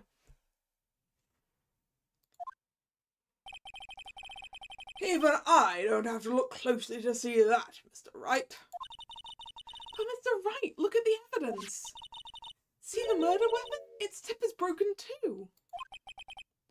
If I recall, the tip of the knife was found broken off in the victim's body. It was the conclusive piece of evidence that proved Joe Dark was the murderer. Yeah, that was planted. I'm afraid it's not so simple, Emma. Objection! And where, pray tell, could you possibly see a problem? It's obvious, really. The victim suffered a single stab wound to the back. If the victim was only stabbed once, then the murder weapon should not yet be broken. Which is why the murder weapon wasn't that knife in the first place.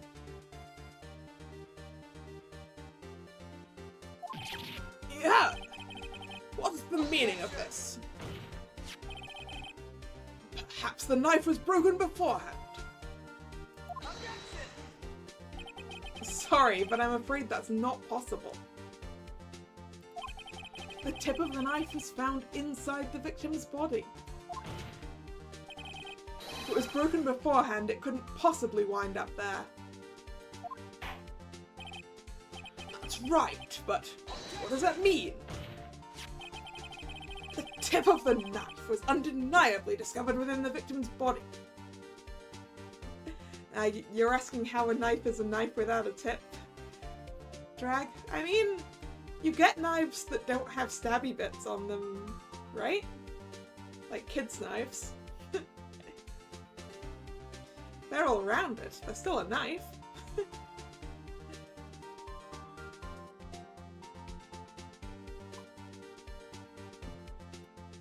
Just means you can't stab someone with it, although having said that, I think you probably can stab someone with a blunt knife.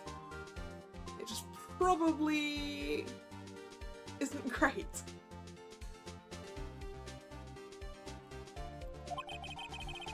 The only possible explanation is the witness's memory is mistaken.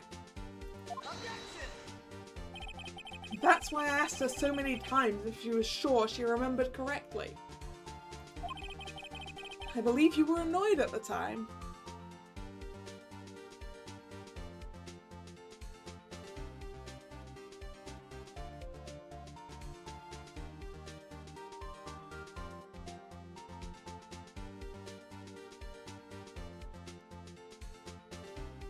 Yeah, I was meaning more like the very blunt kids' cutlery set knives.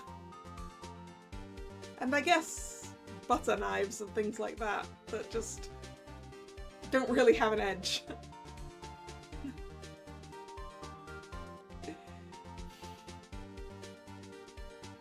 Or a point.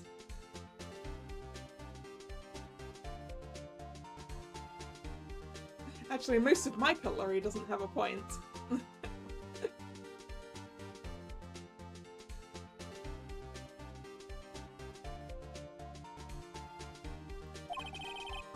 But she was sure she remembered correctly. But there's no other way to explain this inconsistency. Not so fast, Mr. Edgeworth. There is another explanation. Have you forgotten already? About a little something called falsified evidence. You're treading on thin ice, Wright. All I'm saying is that this broken knife tip might be the piece of evidence that was forged. Oh yeah, it doesn't necessarily have to have been taken out of the body, does it? I guess you could sort of cover the knife in blood, break the end off, store the end separately. I guess Stark's knife didn't even actually have to go into the body, did it? You can't deny the possibility. No! Ah. Order! Order! Order! You would have to break it off very carefully to make a match. That's why it's so suspicious that this is the same shape as the other thing. So suspicious. Are you saying the investigation really was corrupted? Your Honor, please allow me to once again go over the events that took place the day of the murder. The police department and the prosecutor's office were holding a ceremony that day.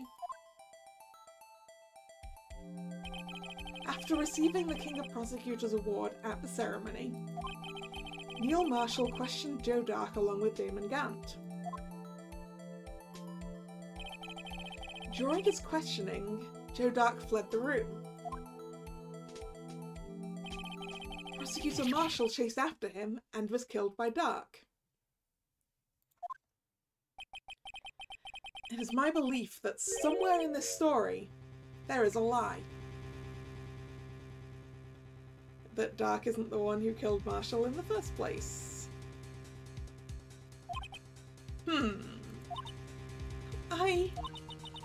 not lying. The man really was holding up a broken knife.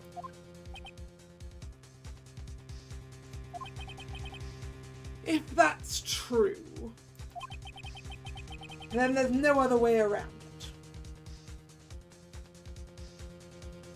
it. This could not have been the actual murder weapon. There must have been another broken knife. What are the chances of there being 2 broken knives? Quite high when someone's falsifying evidence. A broken knife besides Joe Dark's. Could there have been one? Yep. The witness is this adamant about the accuracy of what she saw. It can't just be explained away by a simple observational error. So right. In that instant, Emma really did see a broken knife. I assume, then, that you have some information about this other broken knife. If so, please feel free to enlighten us. The murder weapon was already broken prior to the murder. There's only one way. Take a look at this. Here's the real murder weapon. Right, where's that picture? There it is. The answer lies in the past. 2 years in the past. Right here, inside this picture. This is a picture of the award ceremony. Yeah! What is it, Mr. Edgeworth? It's the broken murder weapon. Notice the award Prosecutor Marshall is holding?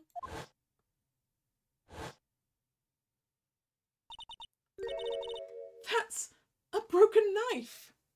I mean, it's not a knife, it was a lance, right, in the story, but yeah, knife is good enough, I suppose. As we earlier concluded, the knife in the drawing was not Joe Dark's knife. That being the case, the knife the witness saw was in all likelihood from this award.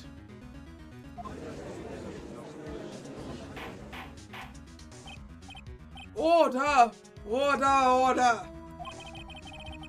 Neil Marshall was awarded King of Prosecutors that day. As an award, he was given this broken shield and knife. When he chased after Joe Dark, he pulled out this knife. Being a prosecutor, he did not carry a pistol. This broken knife was the only weapon he had in this dangerous situation.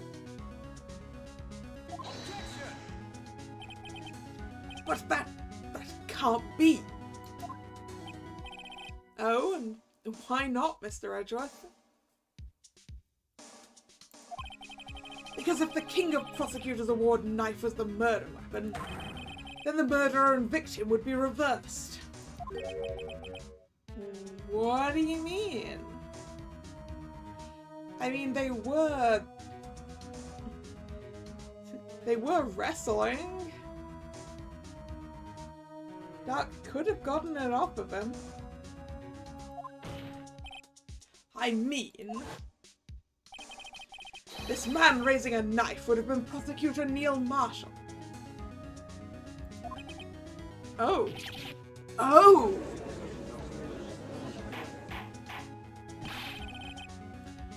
But the prosecutor was the one who actually died. That's true. What's going on here?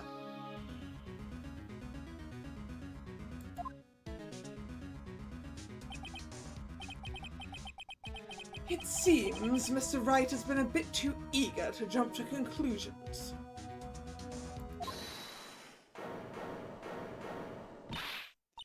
Wait! I remember now!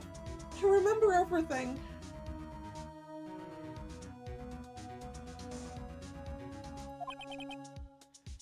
Witness? Mr. Edgeworth! What is it? Could you show me your evidence list again, please? His list. The one with that picture scribbled on the back.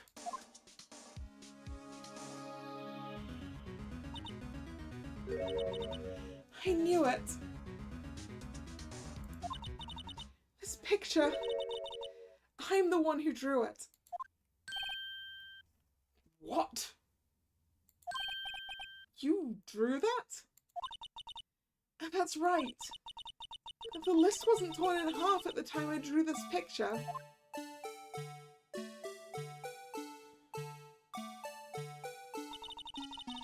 All this time I've been trying so hard to forget. I must have locked this part away deep inside me. Ah, so Prosecutor Neil Marshall had a knife. And then in the struggle, the very precarious vase got knocked over, knocked Neil Marshall out, and then Dark grabbed the knife and did the stabbing? Perhaps it would be best if we added this to the witness's testimony.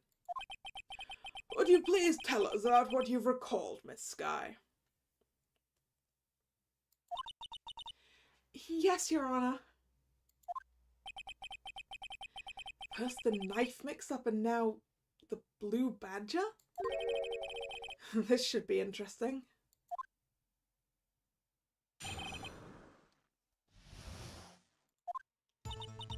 When I saw that man raise his knife, I panicked and rushed towards the both of them. I think I knocked away the man with the knife. Just then there was another flash of lightning, and that's when I saw the blue badger. He wasn't in the room, but I'm sure I saw his shadow.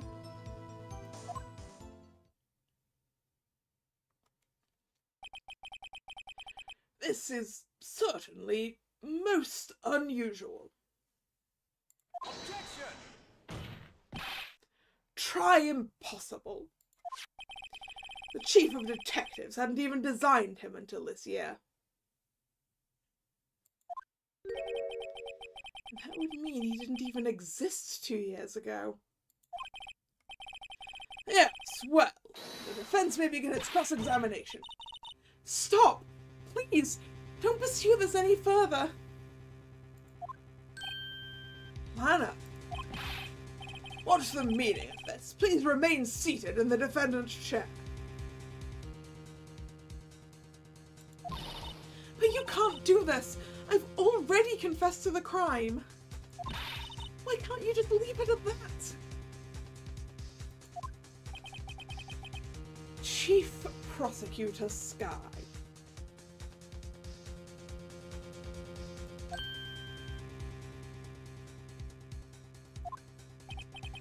We've already come this far. It's too late to turn back. Silence! The defense will now begin its cross-examination. Bailiff, please detain the defendant. It seems we're finally getting to the core of the matter.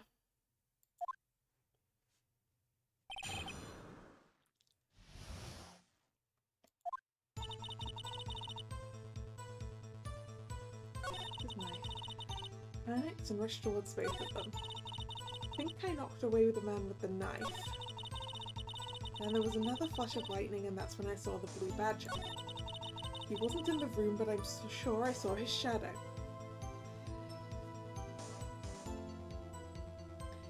I mean, I guess we do just present the vase to that. Right? I mean, good spot drag. Nope, that's the vase. Can I present this to this? Will it work? The mysterious blue badger was in fact this. But that's... what exactly is that? I believe it's some sort of jar. Mr. Wright, that doesn't look anything like the blue badger. Indeed it doesn't. As it stands now, it's just a plain jar. However, what if we were to change our viewpoint. Our viewpoint. I've got to show them the correct angle to look at this from.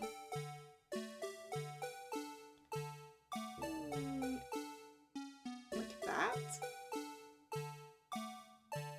Like... Oh, no, wait. This? Yeah. I've lost the rotation. No. It does kind of need to be that, doesn't it?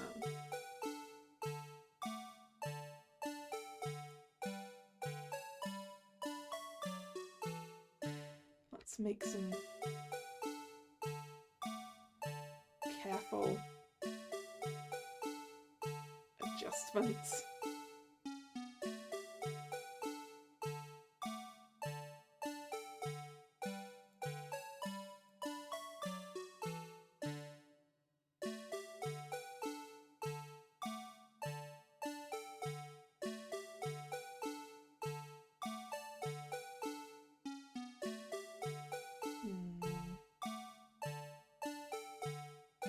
Why can I not get it to the right angle again? Like that? Kind of? You were thinking the top? I'm not sure you get that top little spiky bit that way though.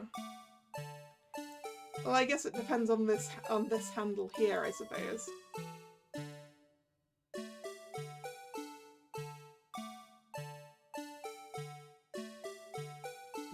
Like about there, I think?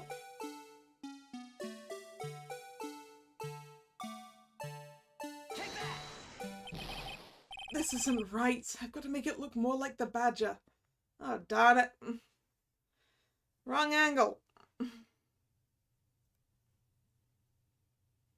Objection! Allow me to remind the defense's case hinges on the witness's drawing. If Mr. Wright can't match the shape the witness drew, we cannot accept his claim.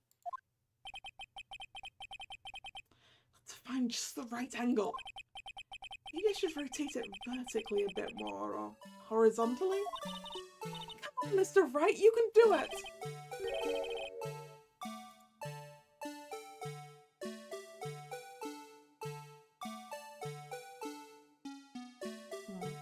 Wait, what if we... There we go, turn it the other way out.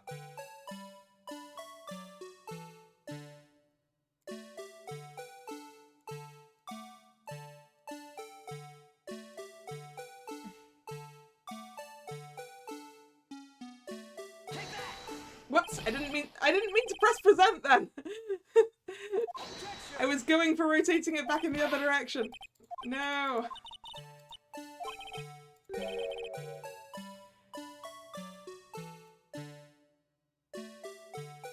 Alright.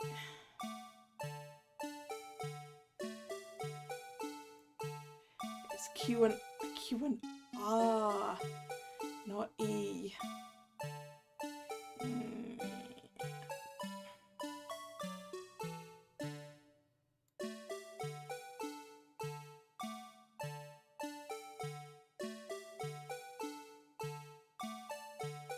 Close.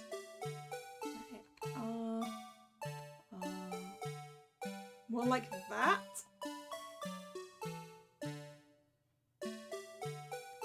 Or does it need to be...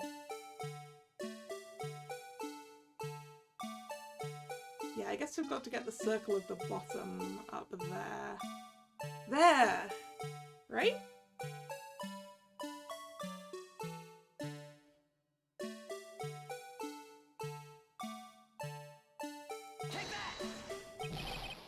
No! I didn't get it right still! Oh, how accurate do I have to get this?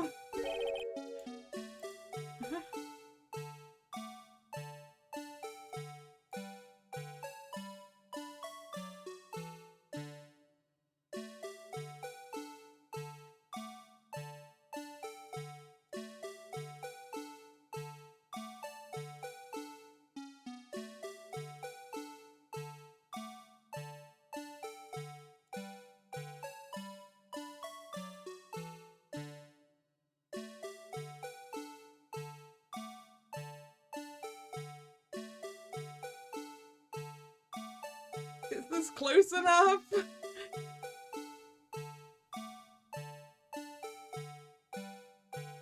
Or does it need to be more back that way? Ooh, actually, maybe it doesn't need to be more back that way. Like this?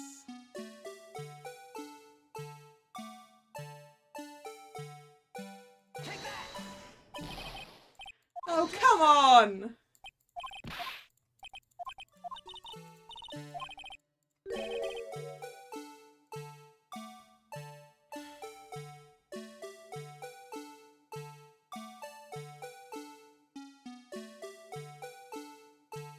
Alright. Okay. I'm now looking at a picture in a guide.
Oh, come on! How accurate do I have to be?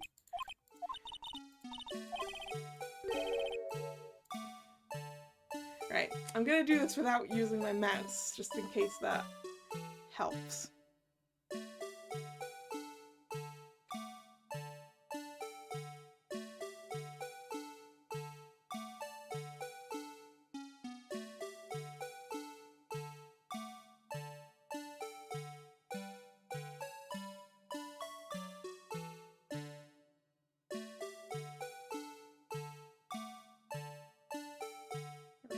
Those two are lined up now.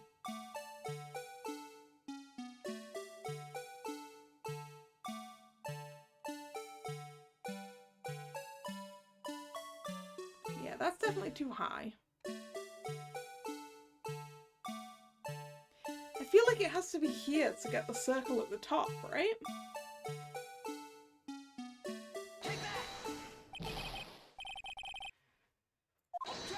What the hell, game?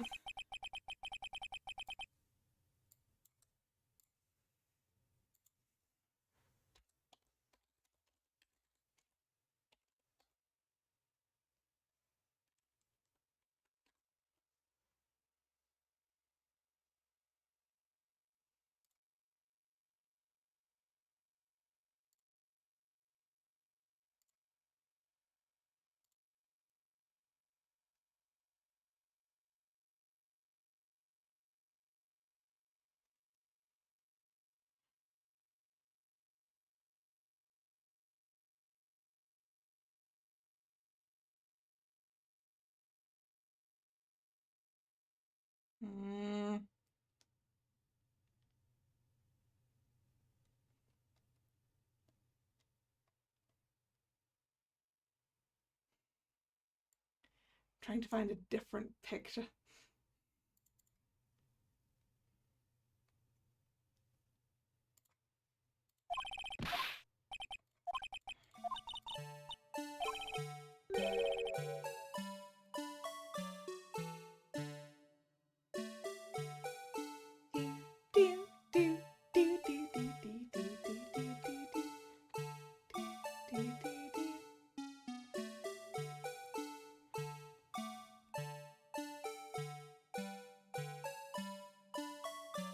Right.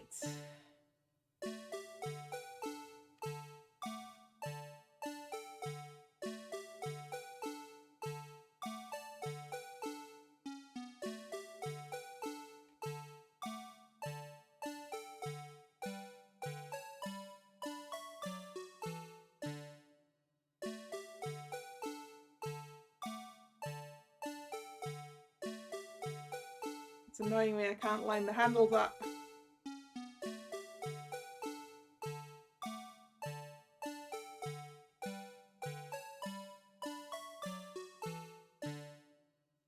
Right. It's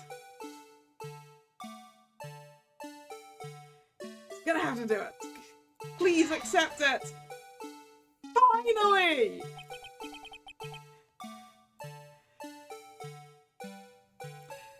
I swear I showed them that exact fucking shape!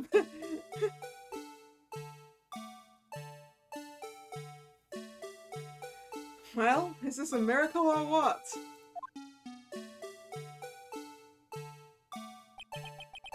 No one can possibly deny this jar's resemblance to the blue badger. Well, apparently they can, like, 5 fucking times! Until I get it exactly pixel bloody perfect.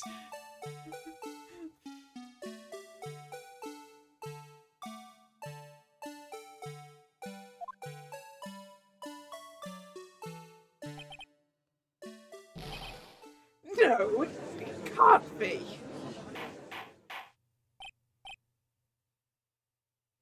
Order! Order!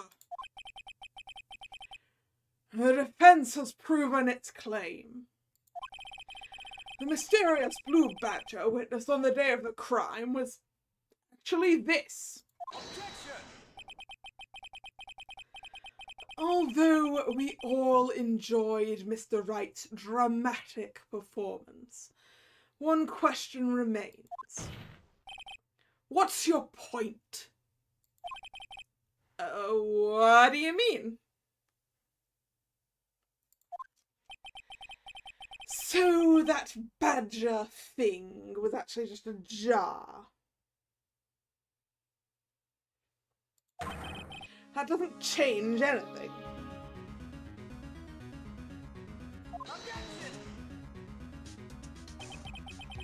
I'm afraid that's where you're wrong, Mr. Edgeworth. You see, this changes everything. Indeed. Very well then, please tell us. What's different now that we know the witness saw this jar? The location, the weapon, or the murderer?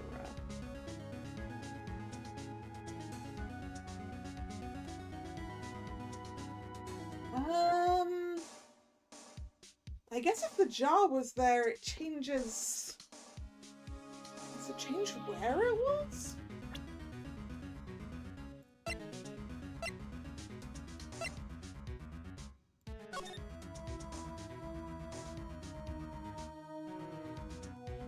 Because that's where the safe is now.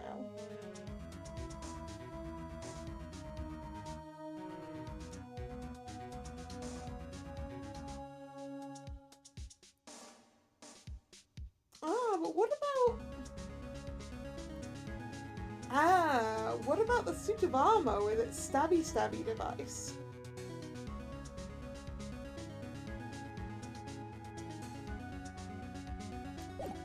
Oh no. Oh no.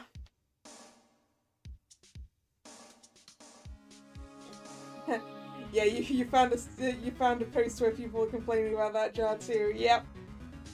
That's what I found to get this picture I was working off of. Not the same thread, because I found a Reddit one.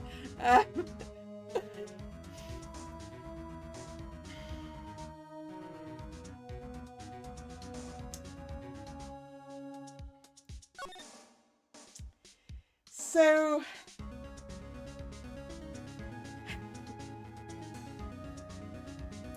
if she saw the jar, then that means it happened here, where there is a very convenient A very, very convenient stabbing device, one could see right there. That... I was joking about the whole Emma accidentally did a murder. I was joking! Well, I wasn't completely joking. So I think what this means is that Emma saw Neil with his not really a knife and went, no! And like pushed into him and knocked him backwards into this, I think. So I guess it changes the murder weapon?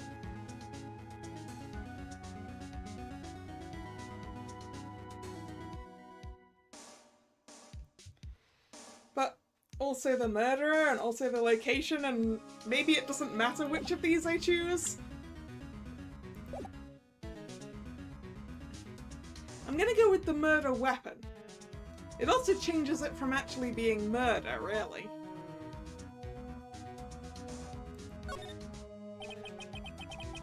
Allow me to take these in turn.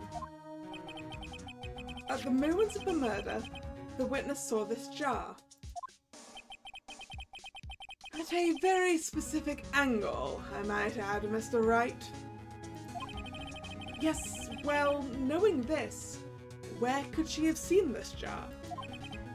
Where? The location of the jar is shown in a picture taken on the day of the crime.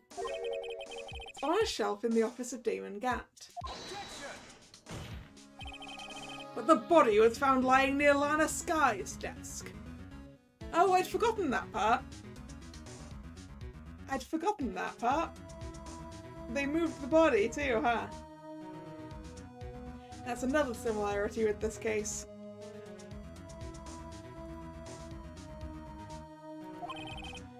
The witness testified so herself.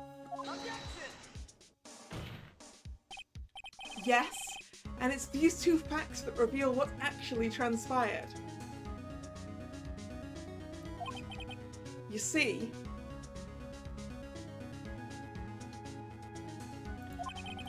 the struggle between Dark and Marshall did not take place in Lana Sky's office. It happened on the other side of the room, in Chief Gant's office.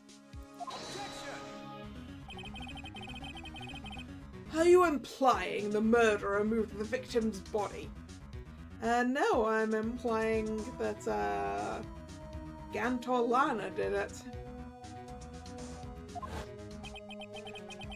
From Damon Gant's office to Lana Sky's office? Yes. Why would he do that? There's no reason. Exactly. If there wasn't a reason, he wouldn't have gone through the trouble. The only logical conclusion is that there was a reason. Do you know what that reason was, Mr. Wright? I finally figured it out. So this is why Lana tried to stop the trial. It's too late to quit now, though. Please recall the witness's testimony.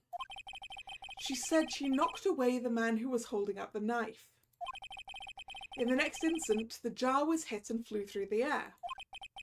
Now tell me, what could have sent the jar flying?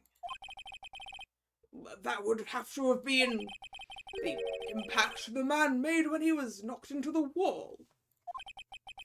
Ladies and gentlemen, if I may draw your attention to this picture once more. If the man was knocked in the direction of the shelf the jar was sitting on, what would he have hit? Ah! A suit of armour, holding a very sharp and dangerous-looking sword. Yes. And since the man who was knocked into the armour was carrying a broken knife, he would have had to have been Neil Marshall, wielding the King of Prosecutors trophy. No, Mr. Wright, you can't be thinking... Yes? There is another possibility of what actually transpired in that room. Another possibility? Of course, the perpetrator would have had no idea. But nevertheless... I don't know if I can go through with this. Mr. Wright, what's the matter?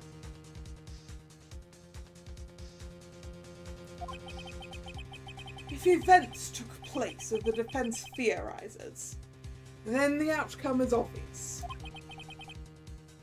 In that moment, assuming the man Emma Skye knocked away was actually Prosecutor Neil Marshall,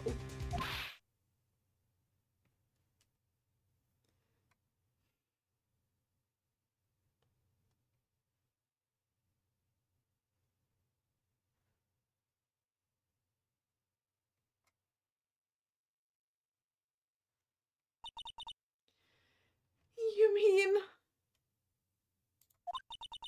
Mr. Marshall died because of me?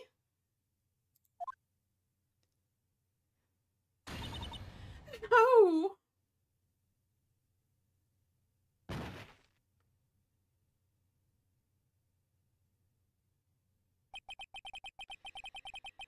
I never imagined her testimony would lead to this. So, it was the witness who took the victim's life,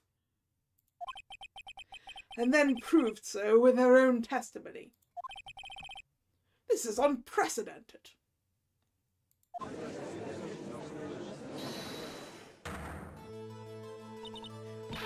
What are you saying? I'm sorry, Miss Skye, but given the circumstances... Joe Dark murdered Prosecutor Marshall. How can you think it was Emma? How dare you try to pin the crime on her? Well, it's not murder. Right?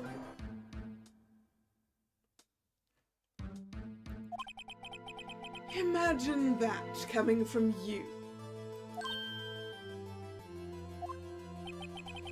If you recall, it was you who admitted to forging evidence 2 years ago.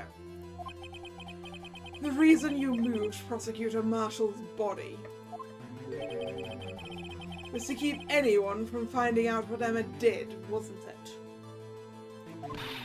I assure you, Mr. Edgeworth, I have no idea what you're talking about. If you hope to have anyone believe your insane allegations, I'm afraid you're going to have proof.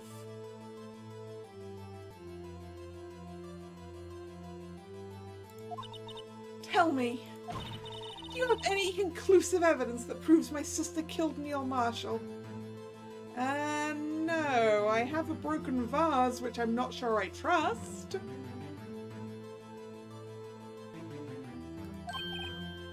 Evidence? I'm willing to bet you don't. Yes, it certainly would be difficult to prove this with evidence. If we don't have evidence, then we'll have to rely on testimony.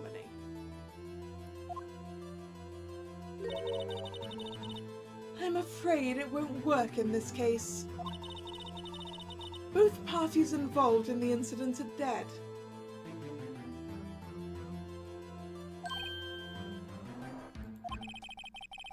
We certainly can't get dead people to testify, unless they happen to write a name on a pot in their own blood, of which the vital part was sealed away after the vase was broken afterwards. Because clearly the vase didn't break beforehand. This has all been a wild goose chase since the beginning.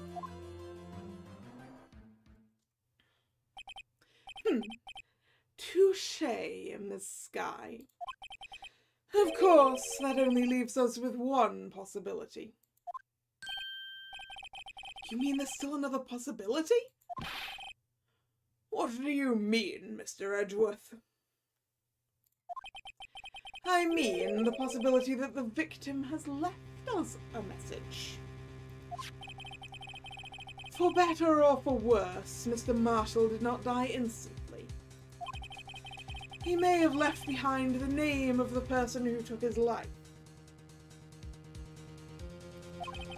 In one manner or another. It's impossible! Well, Mr. Wright, this is the only possibility left to you. A message from the deceased. Does such a message exist? Unfortunately, yes, sir. I've got to think back to the court record. The real murderer's name that the victim may have left behind is in the evidence. This message from the deceased is already in our possession. Mr. Wright! Will you stop at nothing to prove my sister a murderer? I mean, we're not proving she's a murderer.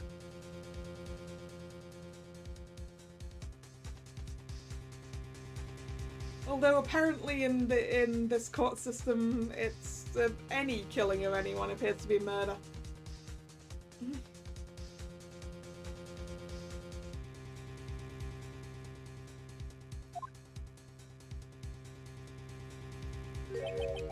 Do not be mistaken, Miss Skye.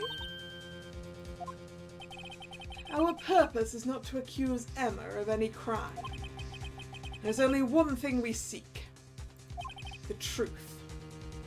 Yeah, our purpose is not to accuse Emma of the crime, it's to prove why you have gone along with what you've gone along with. And then maybe you can tell us the truth. No matter how painful it may be. Now then, Mr. Wright, please show us the piece of evidence that conveys a message from the deceased. That would be the jar. This is the message left by the deceased. This is that blue badger from before, right? Oh, is he going to just speak the killer's name? If that thing could, I'm sure it would. Once again, let me luminol the blue badger. Looks like everyone's forgotten this is just a jar. A message was left here, on the surface of this jar. What do you mean? If you look closely, you can see a faint trail of blood on this jar. It looks like someone wiped the blood away.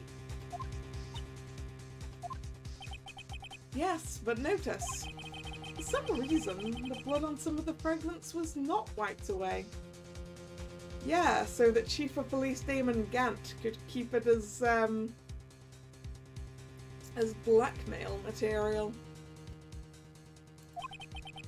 Yes, there is a line here, drawn in blood. So what you're saying is these dots were once lines. Prosecutor Marshall did not die instantly. He used the few precious moments left to him to leave behind a message.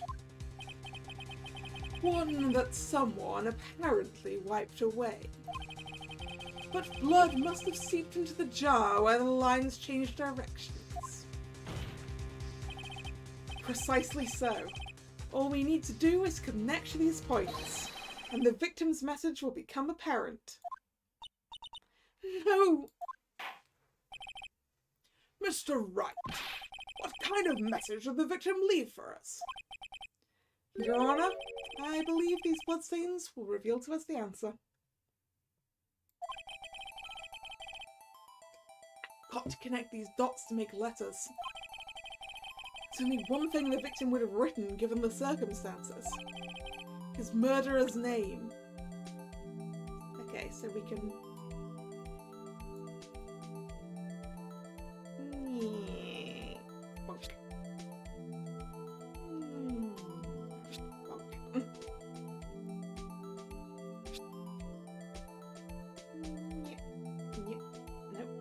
let me... Okay, apparently I'm not allowed to connect. That's fine.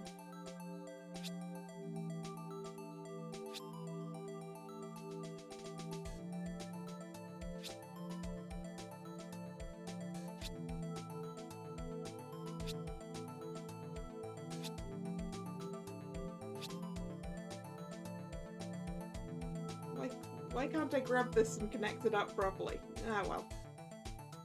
Take that!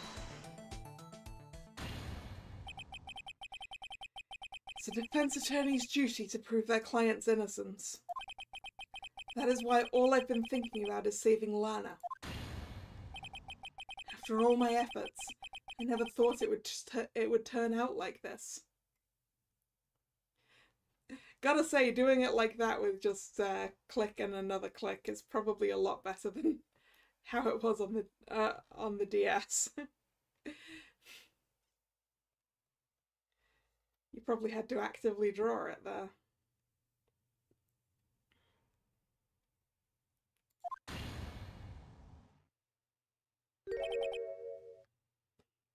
Hey, that's not the really neat lines I just drew. Emma. So this is the final message Prosecutor Marshall left behind.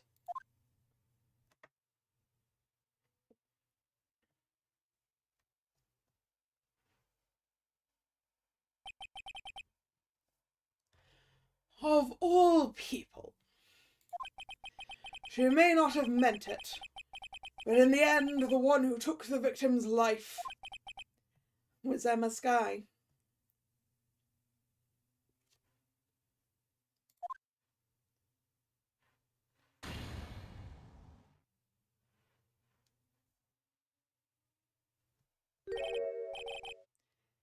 See, Worthy, can't say I didn't warn you.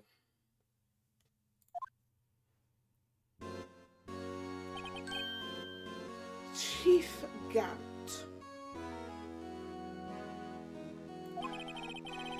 You understand the implications of what you've done? What? What are you talking about? 2 years ago, Joe Dark was sentenced to death. He was convicted because of his final murder. I believe you were the prosecutor in the case, were you not? Yep.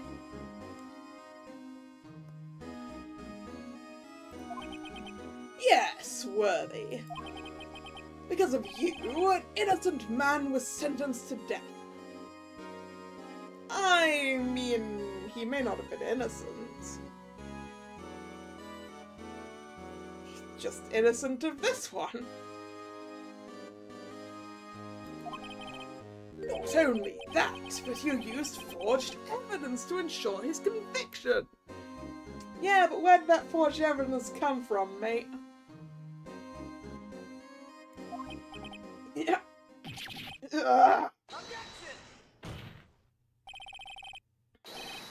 But Joe Dark really was a serial murderer. That's undeniable.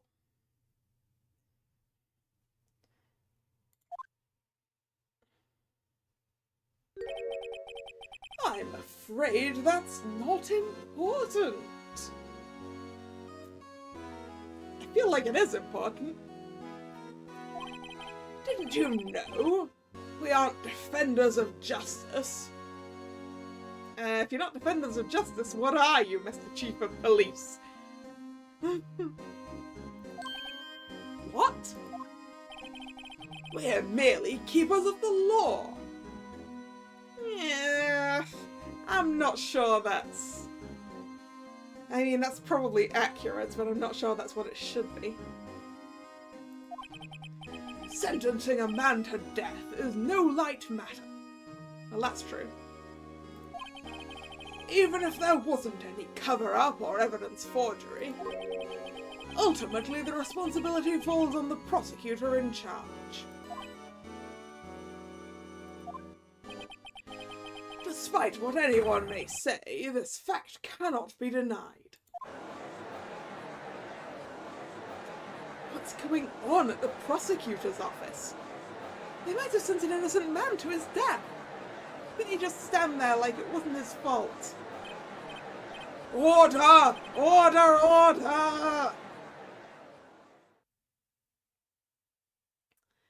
The gavel's pounding fell on deaf ears. Unable to settle the crowd, the judge declared a recess.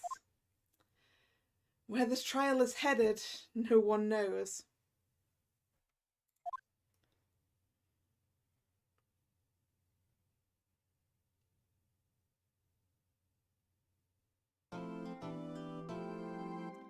Save.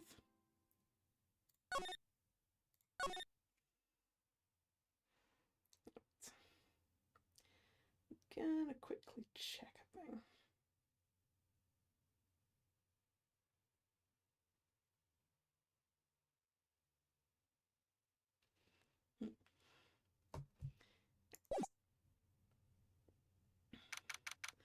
February 25th, 12:06. District Court, Defendant Lobby number 2. Sorry, Edgeworth. I didn't mean to get you in trouble.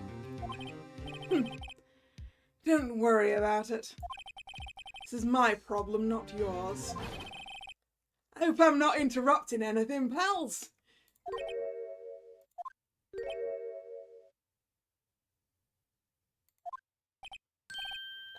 Guess I am. I'll come back later. Wait, Detective Gumshoe, what is it? You've got a lot of nerve, pal. Making a detective run all around while on duty. And to top it off, you call me here. I've seen happier people at funerals. Are you actually on duty, Gumshoe? I thought you got fired. I take it Lana's having you run errands again. Let me tell you, this is the last time, pal. Here. She asked me to give this to you if there was a break in today's trial. Evidence law? Woodruff was talking about this just the other day. You must know the 2 rules of evidence law.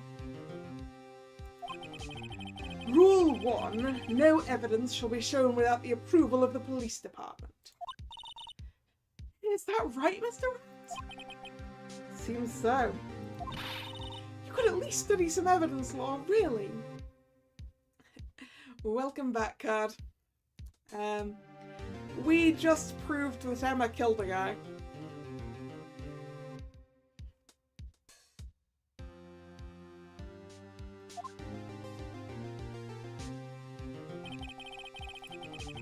The chief prosecutor also wanted me to give you a message.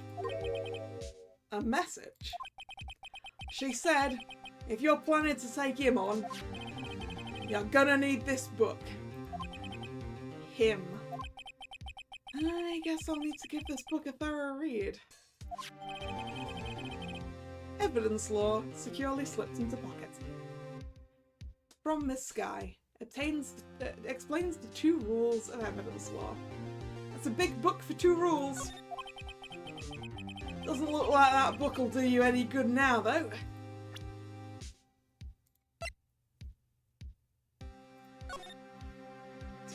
Rule 1. No evidence shall be shown without the approval of the police department. Rule 2. Unregistered evidence presented must be relevant to the case on trial.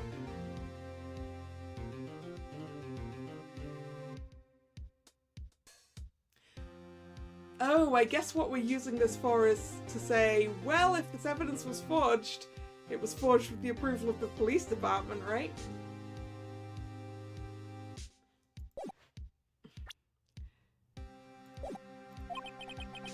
All that's left now is the chief prosecutor's sentence. That's where you're wrong, Detective. Huh? Haven't you figured it out yet? Why I'm still sitting in that prosecutor's seat, despite all these allegations being thrown at me. Mr. Edgeworth, the real trial today hasn't begun yet. What? What else is there left to do? Your credibility's been all but ruined with this forged evidence you were unaware of. Emma Skye found out she unwittingly caused a man's death. And now you're telling me you want to do more? Yeah, I want to prove that the chief of police did a murder. You gotta be kidding me, pal. You're missing the point, Detective. Lana didn't murder Detective Goodman. She merely stuck a knife into his dead body. That means the real killer is still out there. What? And we're going to expose him. No matter what it takes. This case has hurt too many people. It's time to bring it to an end.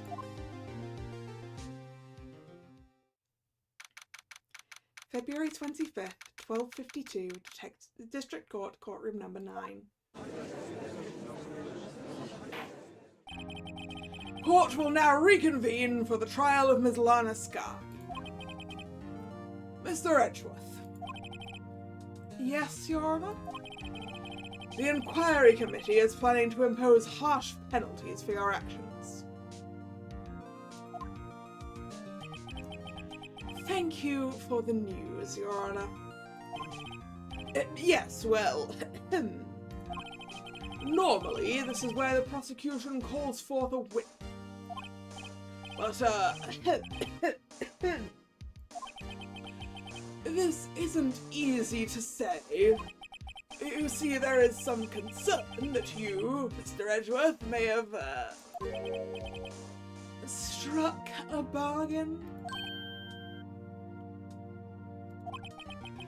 You think I may have manipulated the witnesses? I didn't say that. It's just, you see, everyone has been talking and... Very well, Your Honor. I have a solution. A solution? That being the case, the prosecution will allow the defense to call forth all further witnesses. Oh, what? But there's no precedent from what you're proposing. Undeniably, this is an unusual arrangement, but a very effective one. It would prove that I haven't struck any deals with the witnesses. Oh, well, Mr. Wright, what do you say? Unbelievable. Edgeworth has found a way to continue the trial. Very well. The defense accepts the prosecution's proposal. Then it's settled. The, defense may now call forth the next witness. Mr. Wright? You do realize this is your last chance. If you call the wrong witness, this trial is as good as over. The defense calls. Sam's finally come to bring out the real murderer. So that we can prove it's him. Damon Gant. The defense calls Damon Gant to the stand. Damon Gant? What does he have to do with anything? As the defendant's partner 2 years ago, Mr. Gant has first-hand knowledge of the crime. I feel we should hear what he has to say about it.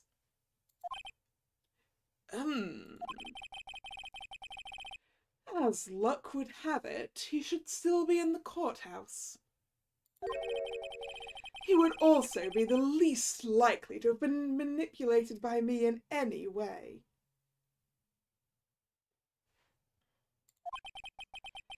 Wouldn't you agree, Your Honor?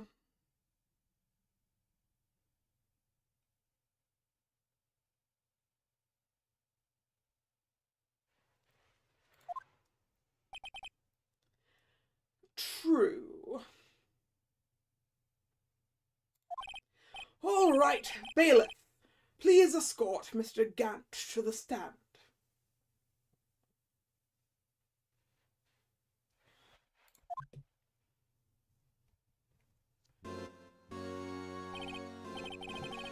Witness, please state your name and occupation.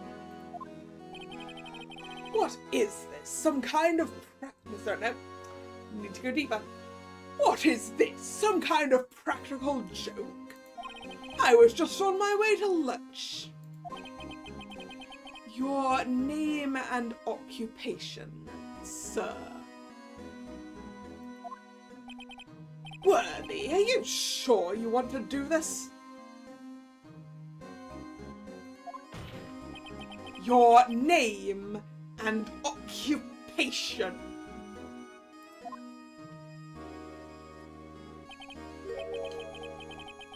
So, you want to play hardball, eh? Please, Mr. Gant. You know, I'm not sure if Miss Star does deliver Gant's lunches to him. I feel that if Miss Star delivered Gant's lunches to him personally, he might have been poisoned already. I don't think she likes the guy.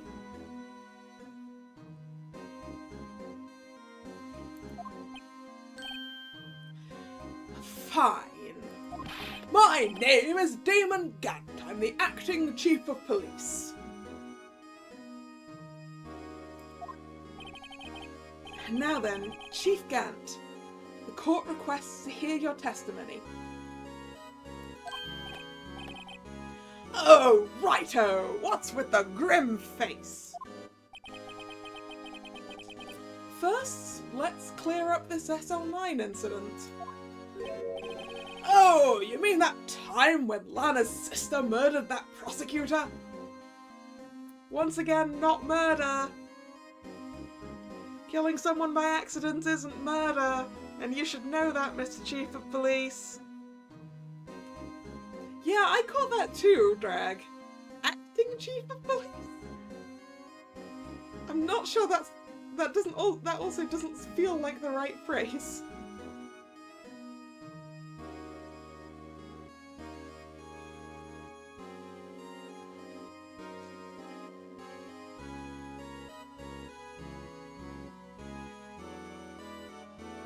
Yeah, I feel like the Chief of Police should know the difference between murder and manslaughter.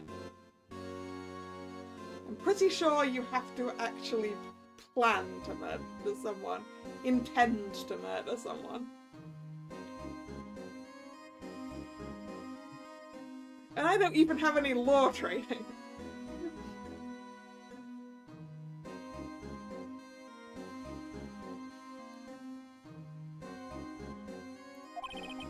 Personally, I think it's all been made pretty clear already. There are still some things unaccounted for. Oh, like what? Like the role you played in all of this. Son, either you're very brave or very foolish. How about both? You are aware, of course, that a police chief has all kinds of weapons at his disposal. This guy's threatening me. He's threatening me. You all saw that, right?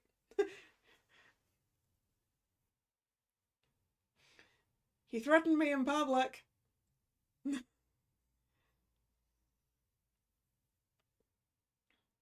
He's implying he can murder me. Weapons? Sure, take my testimony for example. I don't have to give it if I don't want to.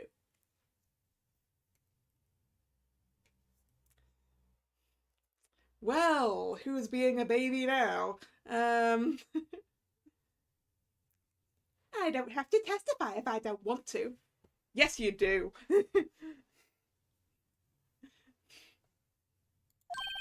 What? Is that true? I'm afraid so. The Chief of Police has the right to refuse to testify. Of course, such an action carries with it certain risks. Don't worry, I'm not here to hinder your trial. Just remember, if this turns out to be a big waste of time, don't say I didn't warn you.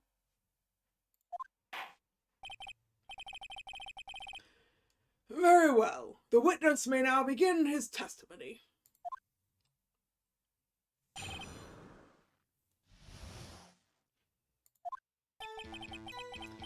As I recall, Neil and I were questioning him that day. To make a long story short, we slipped up. That power outage didn't help either. When I went to my office, I found Lana. Apparently, she had already arranged the crime scene. As you can see, I had nothing to do with the forgery.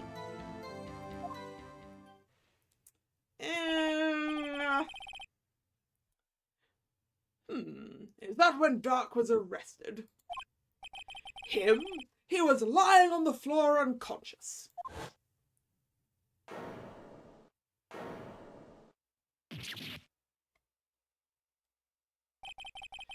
When Emma sent Neil flying, it seems Dark bumped his head. I see. Everything seems pretty clear-cut. If the police chief has the right to refuse to testify, then I'd better hit him hard and fast.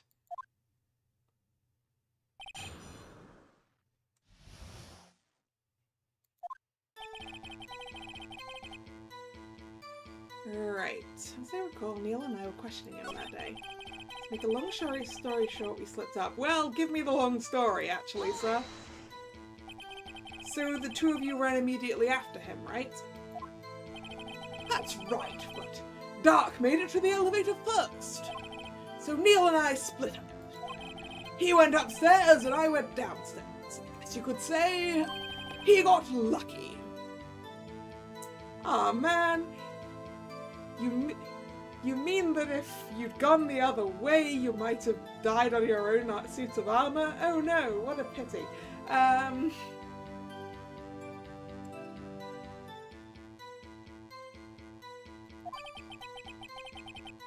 What's this about a power outage?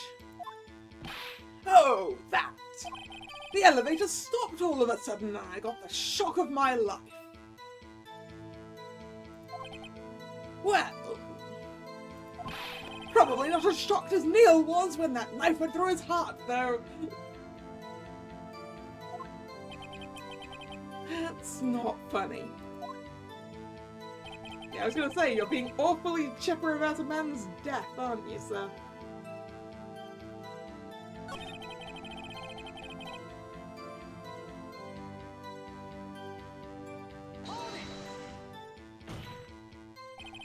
How can you know that? Because of the victim's body! It had already been moved. So that means you found the body near Lana's desk. That's right! I think you said earlier. It was my suit of armor which really stabbed the prosecutor. Yes? You know, with this and the last case, people really need to stop leaving sharp things around for people to fall on and die.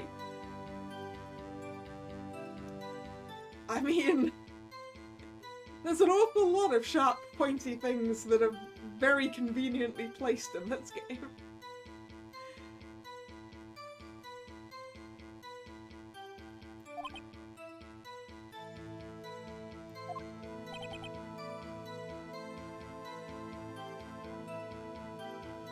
Anyway.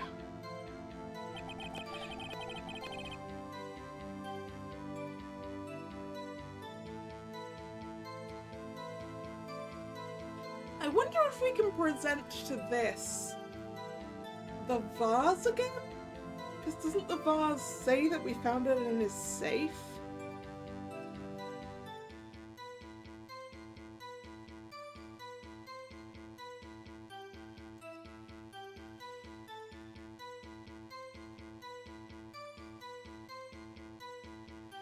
That's the only thing I can think of.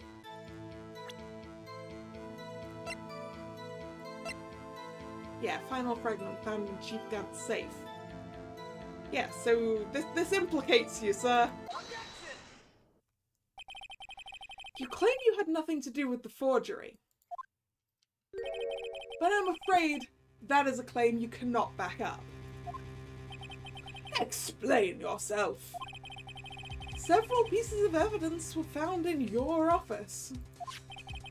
Take this jar, for example. That's that blue badger you showed us earlier. A piece of this jar was discovered in your safe. I mean, equally, half of that drawing was in his office too.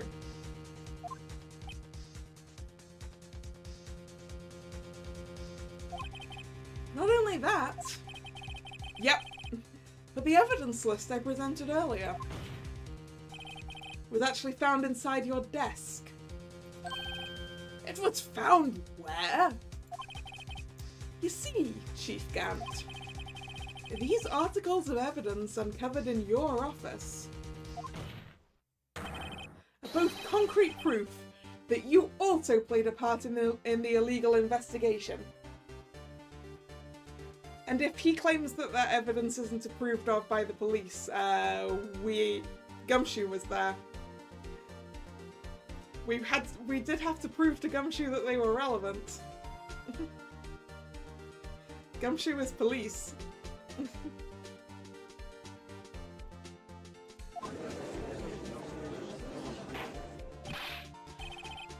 Chief Gant, what's the meaning of this?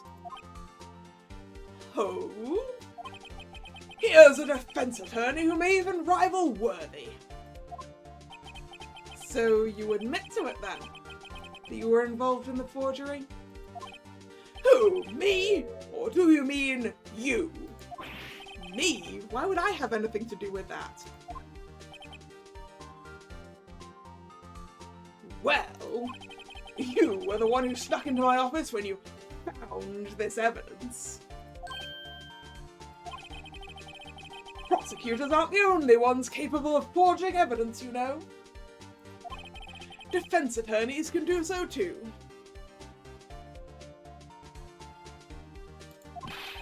Isn't that right, Righto? However, Detective Gumshoe was present during the investigation. Worthy, my boy! Not even detectives are exempt from the law. Rest assured, Dick will receive his due punishment. What? If Detective Gumshoe's salary drops any further, he'll end up paying to work. I feel like everyone here has forgotten that Gumshoe got fired yesterday. Possibly including Gumshoe.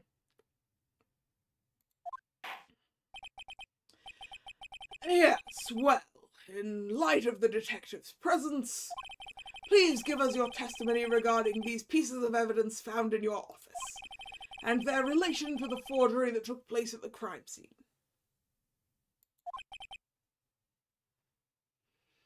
My, kids these days no longer know how to put two and two together.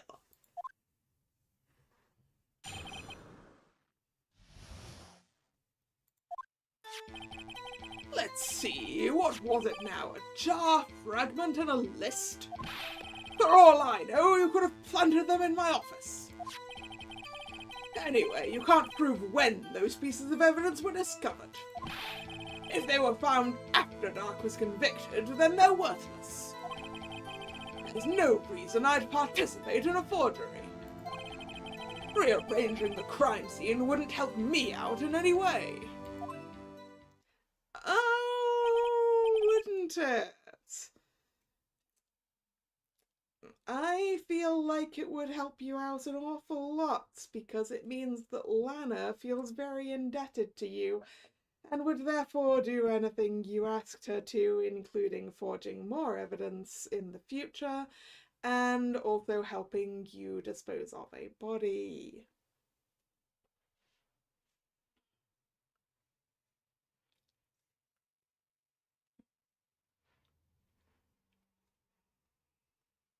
Mr. Wright. Yes, Your Honor? When investigating the crime scene, you should have been more careful to observe protocol. You do understand I am the chief of police, right? There will be consequences.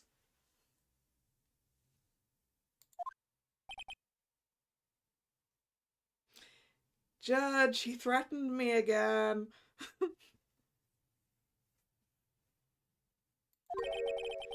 Indeed, I believe I will press charges, so you won't make the same mistake again. I don't think you're going to have any opportunity to press charges. Sir, not from inside a jail cell.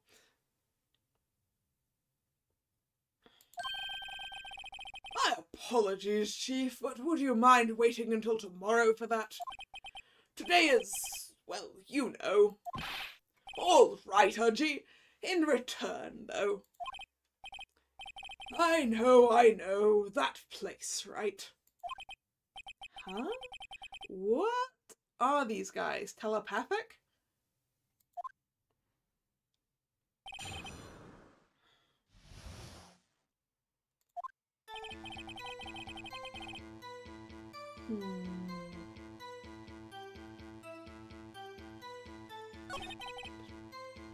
Can't prove when they were discovered.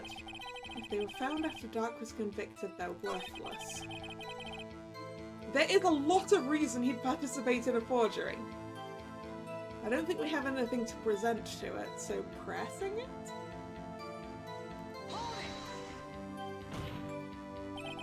How can you look me in the eye and say that? Because I'm innocent!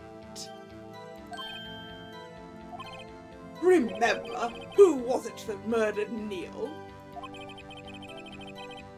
I'm not sure I care for the word murder here. Yeah, see? The judge understands. Not murder.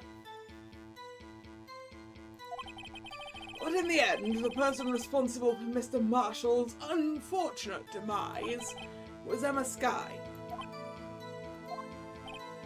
Well, now do you see? Ah, wait, this is the one I wanted to get him on. Really, Chief Gant? At the very least, there is one very large benefit you reap from all this. Oh, I wasn't aware. What is this benefit? That would, of course, be the position you have. Chief of Police. Oh. The resolution of the SL9 incident secured your promotion to Chief. That in itself is sufficient motive.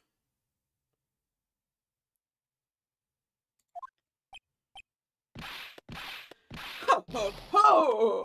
Oh, that's a good one! Huh? Do you really think I'm that incompetent? What do you mean? Even without that case, I was already in line to become the next chief. The resolution of SL9 merely sped up the inevitable a little. Is that true, Edgeworth? Yes, he was going to be made chief anyway. Yeah. Be careful when pointing that finger, or you might wind up being the one pointed at. So that means there's only one possible motivation for you to commit forgery.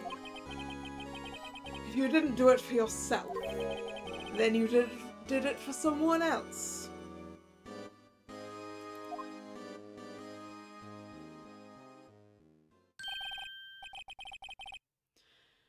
Don't be silly, Worthy. You know me better than that. There are only 3 people I look out for. Me, myself, and I. There, in the open now. I'm not sure you can be chief of police if you only care about yourself. Well, no. You probably can be chief of police if you only care about yourself, but you probably shouldn't be.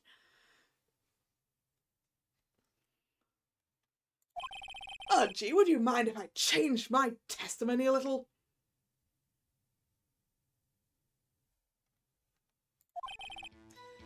By all means, please do.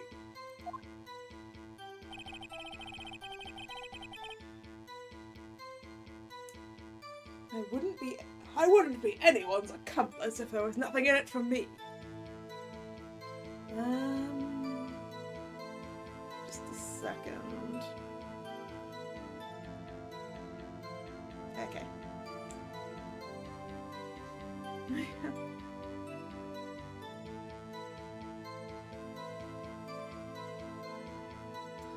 Pressing this again.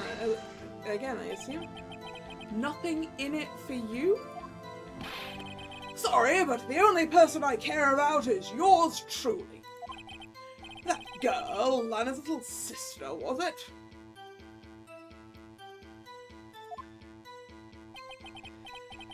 If you think I felt sorry for her, you'd better think again. Well, we're not saying that you felt sorry for her, we're saying that you saw a perfect opportunity to make Lana indebted to you for life.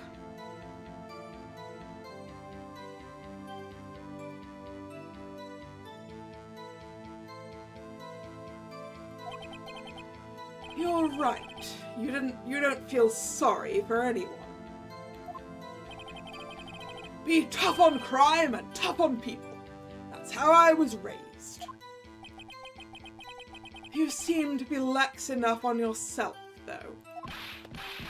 Oh, that's a good one, Worthy. Could there have been something in it for him? Given his selfishness, would he have helped someone out?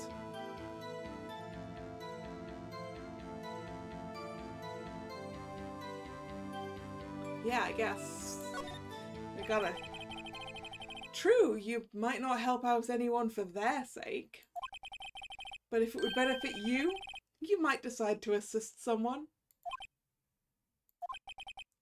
Mr. Wright, it appears you're positively determined to portray the chief as a nice man who likes to lend people a hand. No, we're intending on calling him a terrible man who only does things for his own benefit. That's not what I mean. Very well then. Who is this person you believe Chief Gant may have helped forge evidence? Well, clearly it's Lana. Take that! Chief Prosecutor Lana Skye, the defendant? I believe it's quite obvious in light of the circumstances. Emma Skye fell victim to an unfortunate series of events. Who would want to help her more than her own sister Lana? And as for Chief Gant, he would also have a reason to help Lana if she asked him to. That reason, of course, is self-profit. Self-profit? What do you mean? After the SL9 incident was resolved, Lana Skye was appointed Chief Prosecutor at the Prosecutor's Office. The person who arranged this job change was you, Chief Gant. But how would he profit from all of this? He would be able to use the Chief Prosecutor as his puppet. Essentially, he would acquire unchecked authority over all investigations.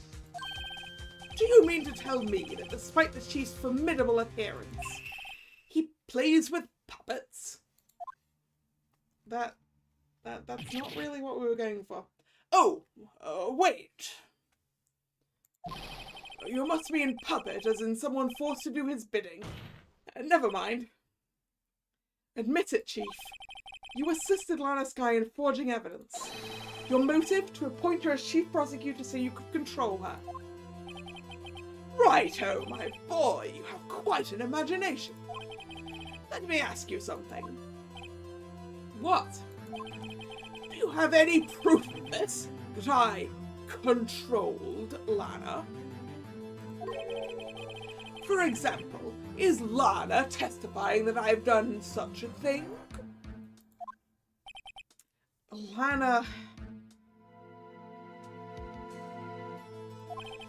She's keeping quiet to protect Emma. There's no way she'd testify against Gant. Well, there's no point her protecting Emma anymore. We proved the Emma thing.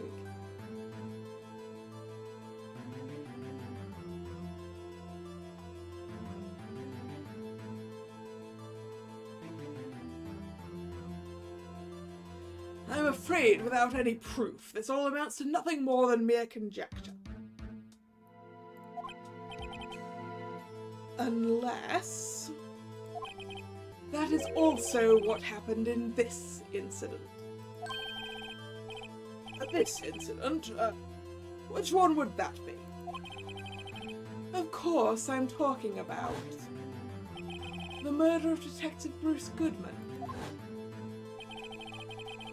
The chief prosecutor has been acting strange throughout this entire trial. Almost as if someone has been controlling her.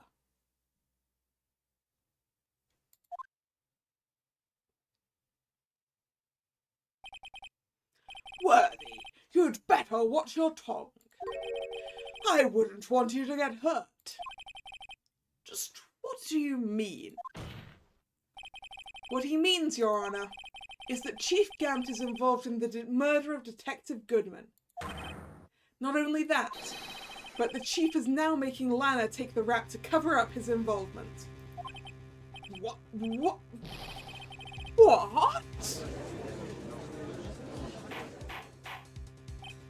Order!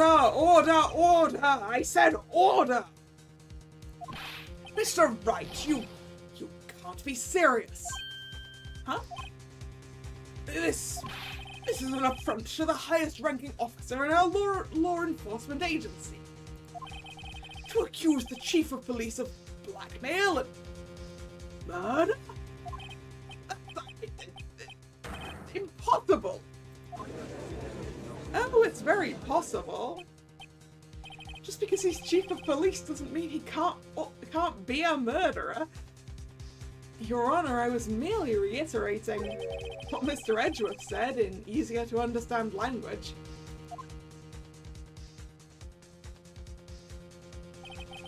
It's too late, Mr. Wright. There's no turning back for us now.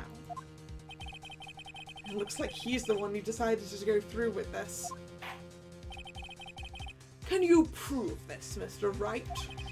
That the chief, a high-ranking officer of the law, is involved in this murder? Good question. Regardless of his rank or a title, Chief Gant is just a man. The question is he a criminal? I believe the evidence will tell.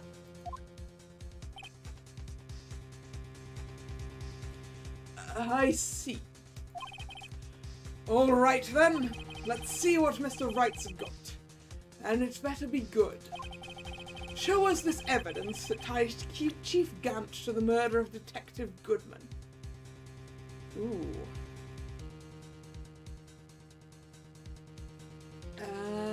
That ties Chief Gant to the murder. It's his ID badge, right? It's the only number that's not on. It's the only unidentified number we have here.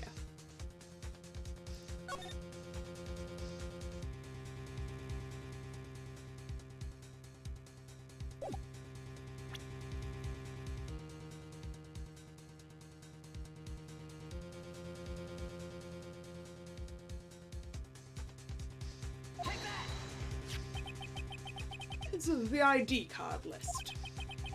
Yes, the one that shows who entered the evidence room on the day of the crime. There was one ID on the list we couldn't determine the owner of yesterday.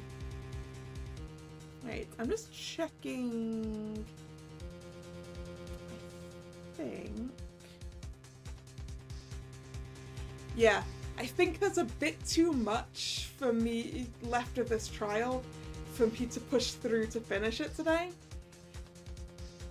And it doesn't look like we're going to get a good... Just quickly scrolling through this guide, it doesn't look like I'm going to get a good position to end on. So I think I'm going to have to call it. Let's try and find a semi-decent position to end on.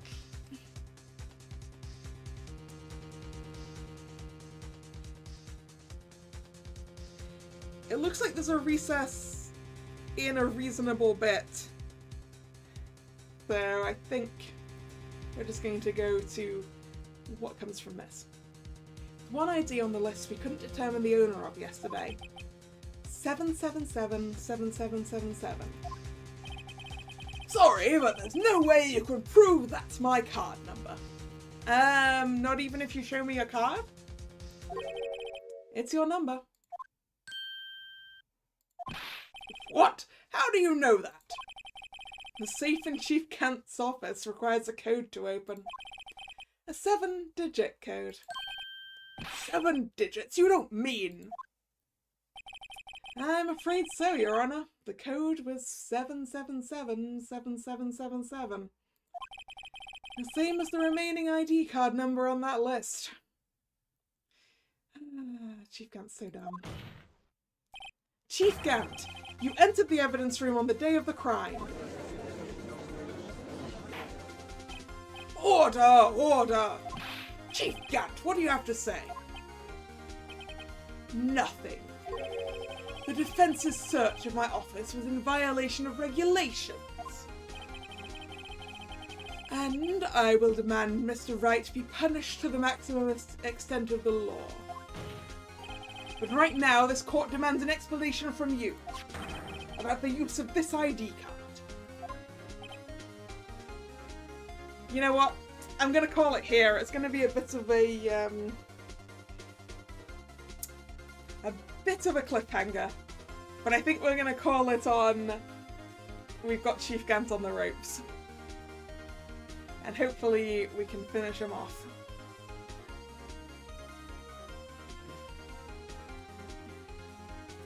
So yeah. Well, Chief Gant figures out how to respond to this question. We'll let him decide until next week. So, thank you very much for watching. It's been fun. If you're new here and you've enjoyed your time, please consider subscribing to the channel. You can also follow me on social media, which is linked in the description box below. And this was the last scheduled stream of this week. There will be a new schedule up later tonight. And that schedule will go up both on social media and over here on YouTube in the community tab. The next stream will be tomorrow, Monday, 7 PM, which I think is going to be some more My Next Life as a Villainess, All Routes Lead to Doom, Pirates of the Disturbance. So I will hopefully see you then or another time. Once again, thank you very much for coming. And this is Kalla signing out. See ya. Bye bye.